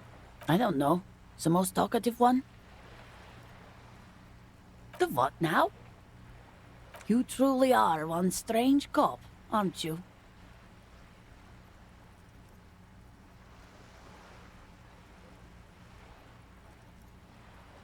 The woman before you nods and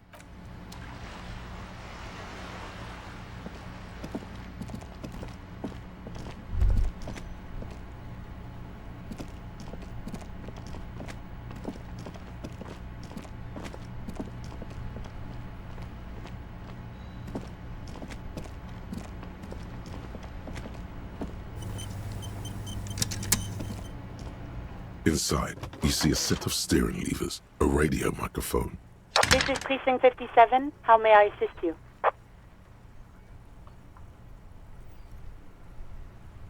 Yes. The armor was produced by Fairweather in their facilities in Bétancourt, sur la Clé in 42. It was part of a special order for Corps de Pharmacie, a security firm contracted to protect the interests of Oranese pharmaceutical companies in the Seminine conflict. So, it seems the armor went to Seminine. That's where the paper trail ends, though. Even the firm has proven difficult to track. Corps de Pharmacie has been renamed several times over in the years since the armor was issued.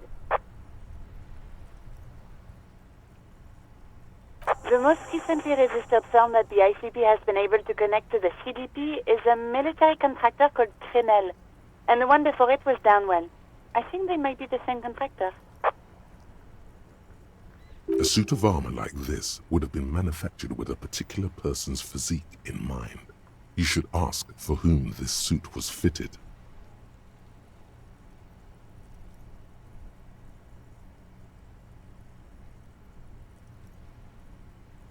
Yes, but the ICP tends to be reluctant to share private sector records. I could try to talk them into it, though. This is a fun challenge for her, an opportunity to contribute beyond doing her job by rote. She'll gladly put in the extra effort for Team RCM.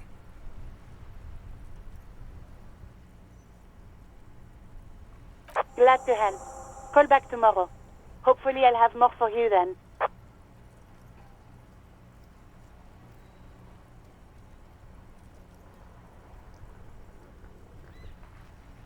57th, over. In the cabin, you see a set.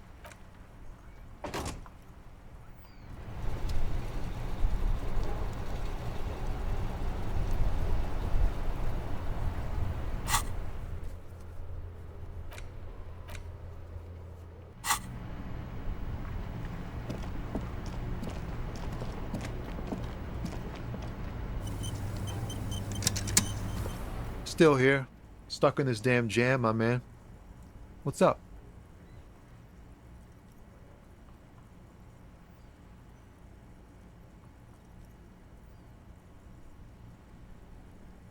Huh?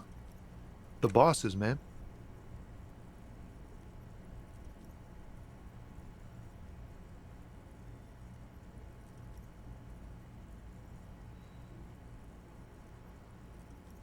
Makes sense. It sucks. Maybe don't tell people. The people they don't like are actually right. Ah, man. Me and narcotics go way back. Had some good times surfing the psychic waves of my own consciousness, you know?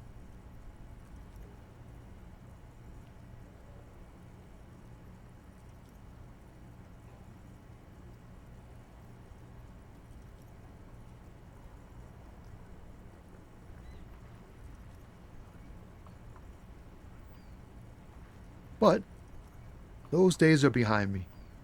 There are other addictions in my life now.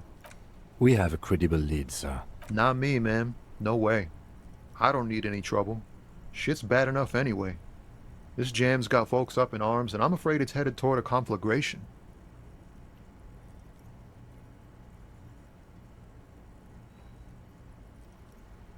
Look, man, I try to stay away from the criminal underbelly of Revachol. I'm a guest here. You really need to find another man to probe with those questions. We wouldn't say he's lying, sire.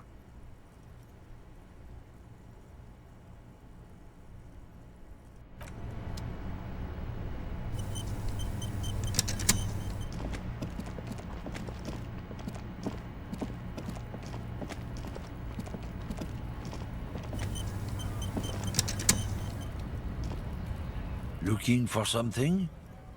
Drugs? Yeah. You know where... They know they can't beat us in a fair fight. So they have to get us to weaken ourselves somehow. It's racial sabotage. Racial economic sabotage.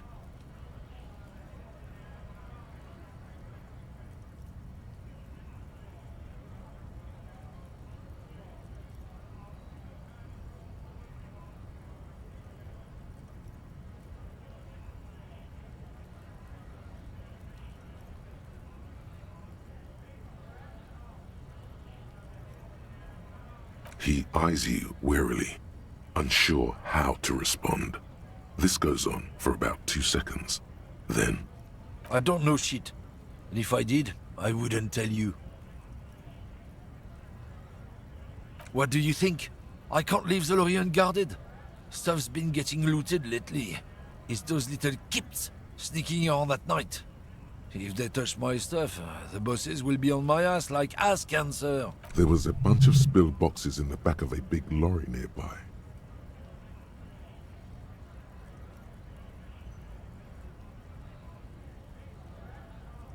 Yeah, I knew that guy. He was an honest driver who loved this country. We were having a good debate about genetics at the Wheeling in Rags when some kip boys smashed his lock and took damn near everything. Lost his fucking job over it. Since he left, I haven't had anyone to talk to. If they were getting drunk inside the Whirling in Rags, how could they know who broke into the lorry?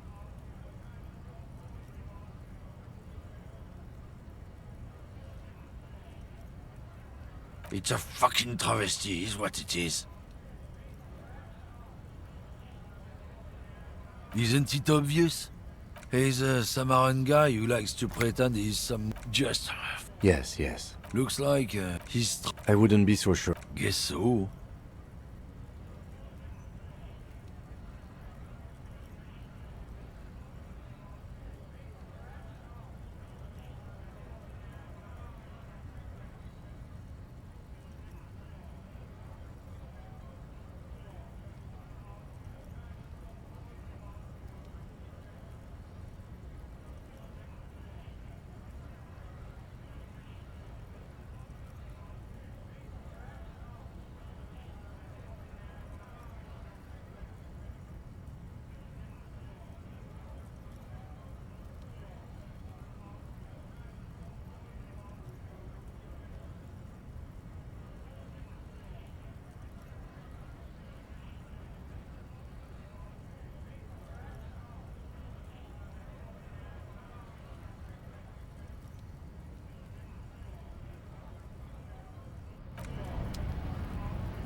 The tear machine stands in the...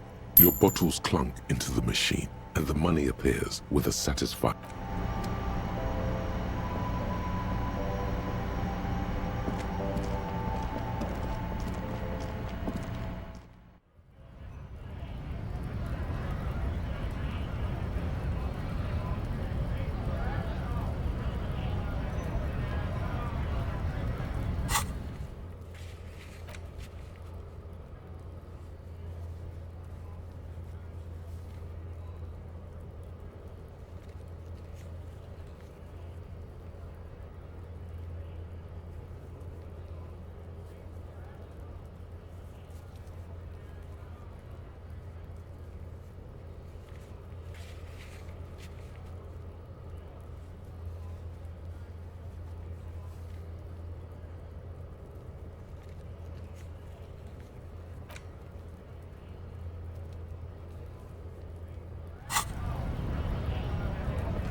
You see a Samaran street. The name? Happy shopping, officer.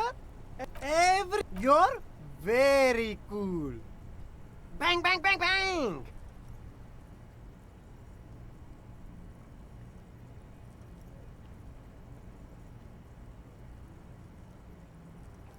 Oi, you like... Don't be distracted by the flattery and funny man act. Questions. Me? It's... This man probably comes from Seaguy. Apricot Suzerainty calls to mind an era when the Seaguy archipelago was colonized. Very cool. I admire your awareness of our intertwined histories. It's super nice of you to apologize for colonialism. But the Apricot Suzerainty is a shithole. That's why I left. No, it's very cool, officer. You're a cool cop for caring about those things. You should buy cool drugs. Unless you're into drugs, of course. In which case, drugs are excellent. That's so cool. You investigating the A blatant lie, sire. Yet, Who said that? So you admit you're... No, realizing he can't get out of... Okay, maybe I'm a lorry driver too. A little. But that's not the most important thing about me. Exactly. It's such a small part of my life. Nothing. And what crowd? Crowd, you know. No, he wasn't talking about an abstract crowd. It was that crowd.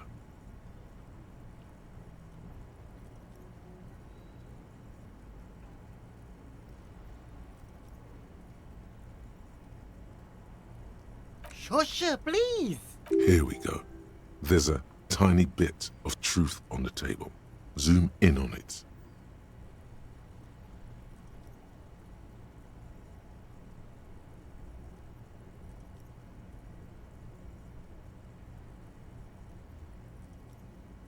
It's a she, okay? The other drivers call her the lady driver. You're better off staying away from her. The way they talk about her, she's no lady. Interesting. Could this driver be connected to the Hardy Boys? I don't know. Maybe. If It could be. He's not ruling her out. all of them. Who exactly? All of them. Even though I don't know. I'm not all right. I scored. Let's cap this off with a purchase. No need to dress this one up. Oh, okay. But why yes. Money is very important. Are you trying to ask? Sorry, detective.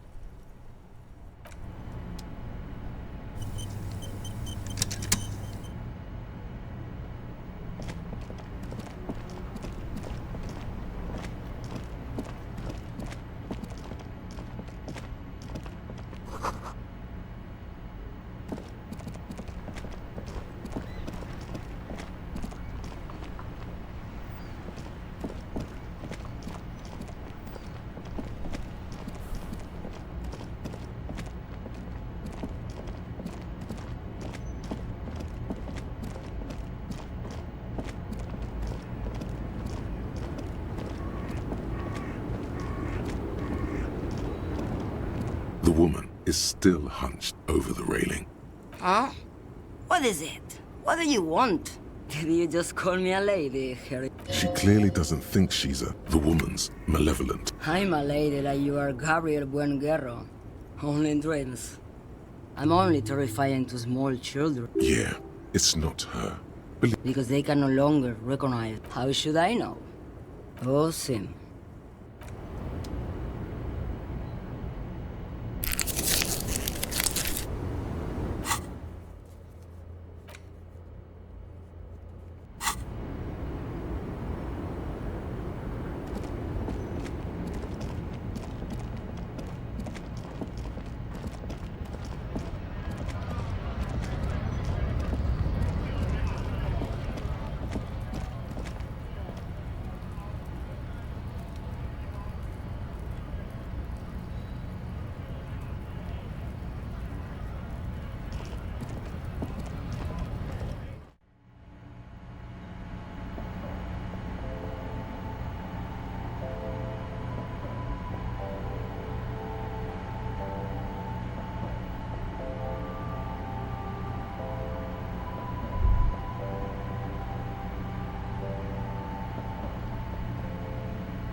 Before you is a walrus of a man seated behind a large desk.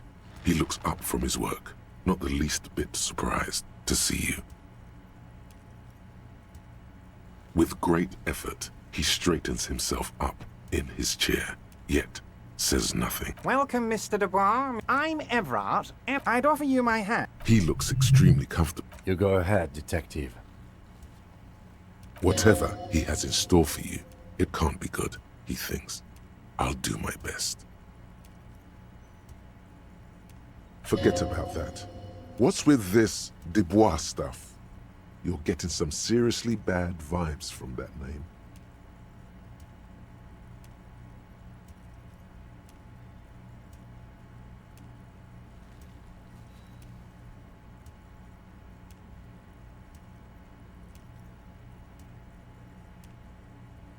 Excellent, Mr. Dubois. I can see that you're a reasonable man, and reasonable men can be of great use to one another.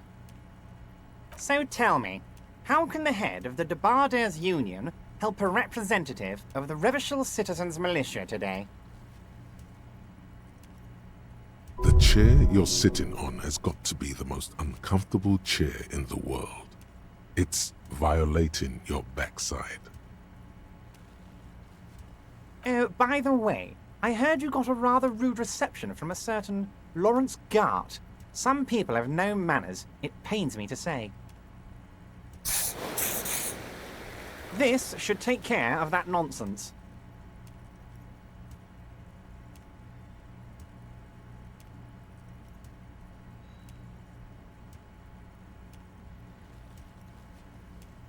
It should be sufficient to cover your expenses for a few days and patch over your differences with a cafeteria manager.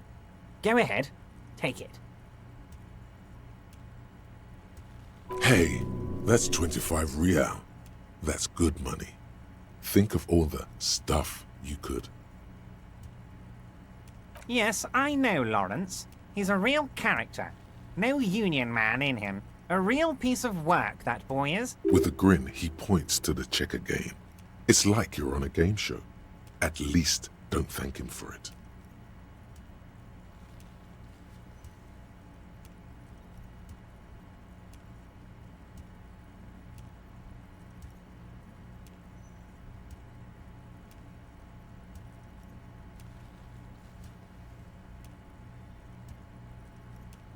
Is there anything you'd like to say to me? Or... No. Cool? I wouldn't go that far. I'm sure there are cooler things. Now, I'd like to set your mind at ease about one other matter. Your lost gun. Let me assure you, Union people are on it as we speak. I've got my best hounds looking for that lost gun. His slug-like lips move, but all you hear is an echo. Lost. The world is swallowed by a black hole of fear. Only when he said, don't worry, he actually meant, be very worried.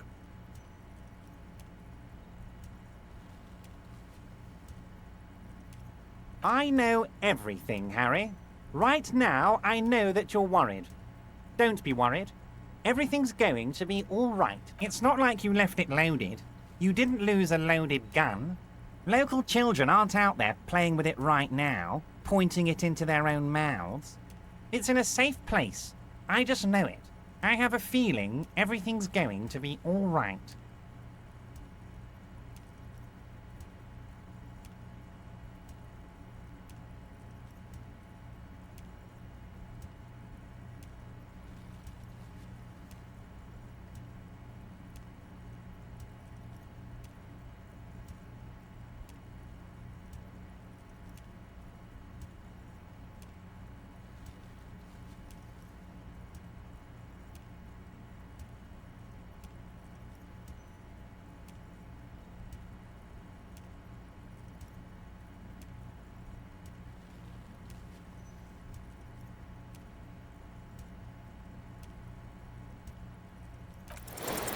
God, you're sweating. You want to cry?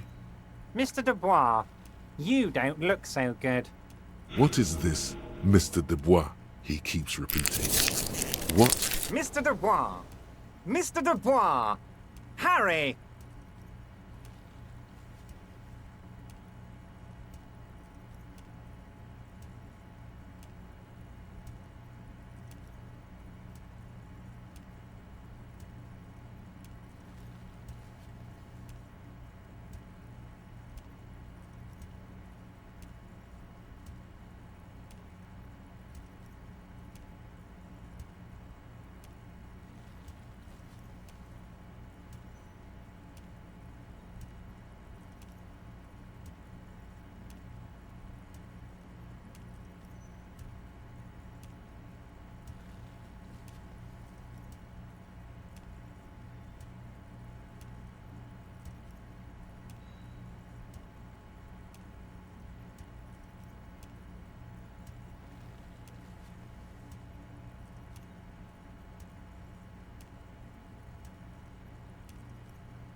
Mr. Dubois! Maybe you could use your hands somehow. Don't be dramatic. I can see your condition isn't... What an odd demonstration of... you got me, Harry. I don't even know what. As entertaining as it was, I'm afraid we're wasting our time. And I'm an extremely... Okay, enough. We are here to ask you some questions. Quick, here it is about time to stop embarrassing yourself. Questions will help you regain some of your lost dignity.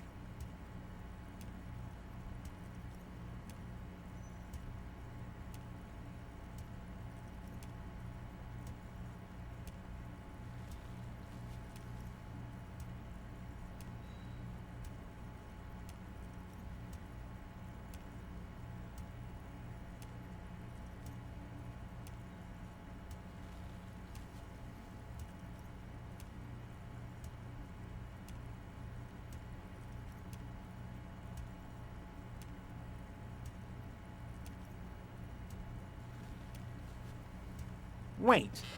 You need here.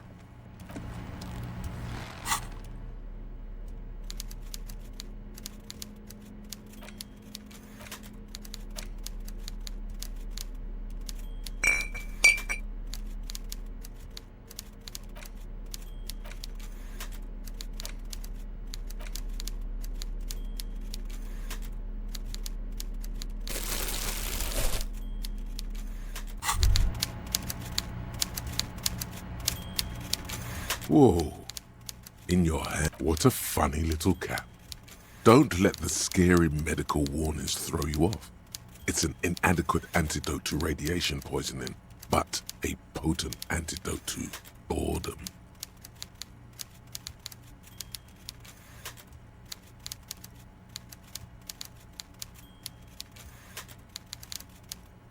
It's not gonna give you radiation poisoning, stupid.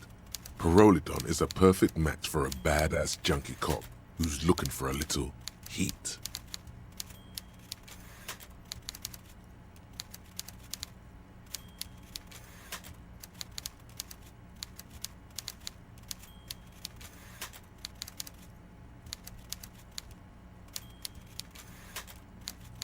No problem.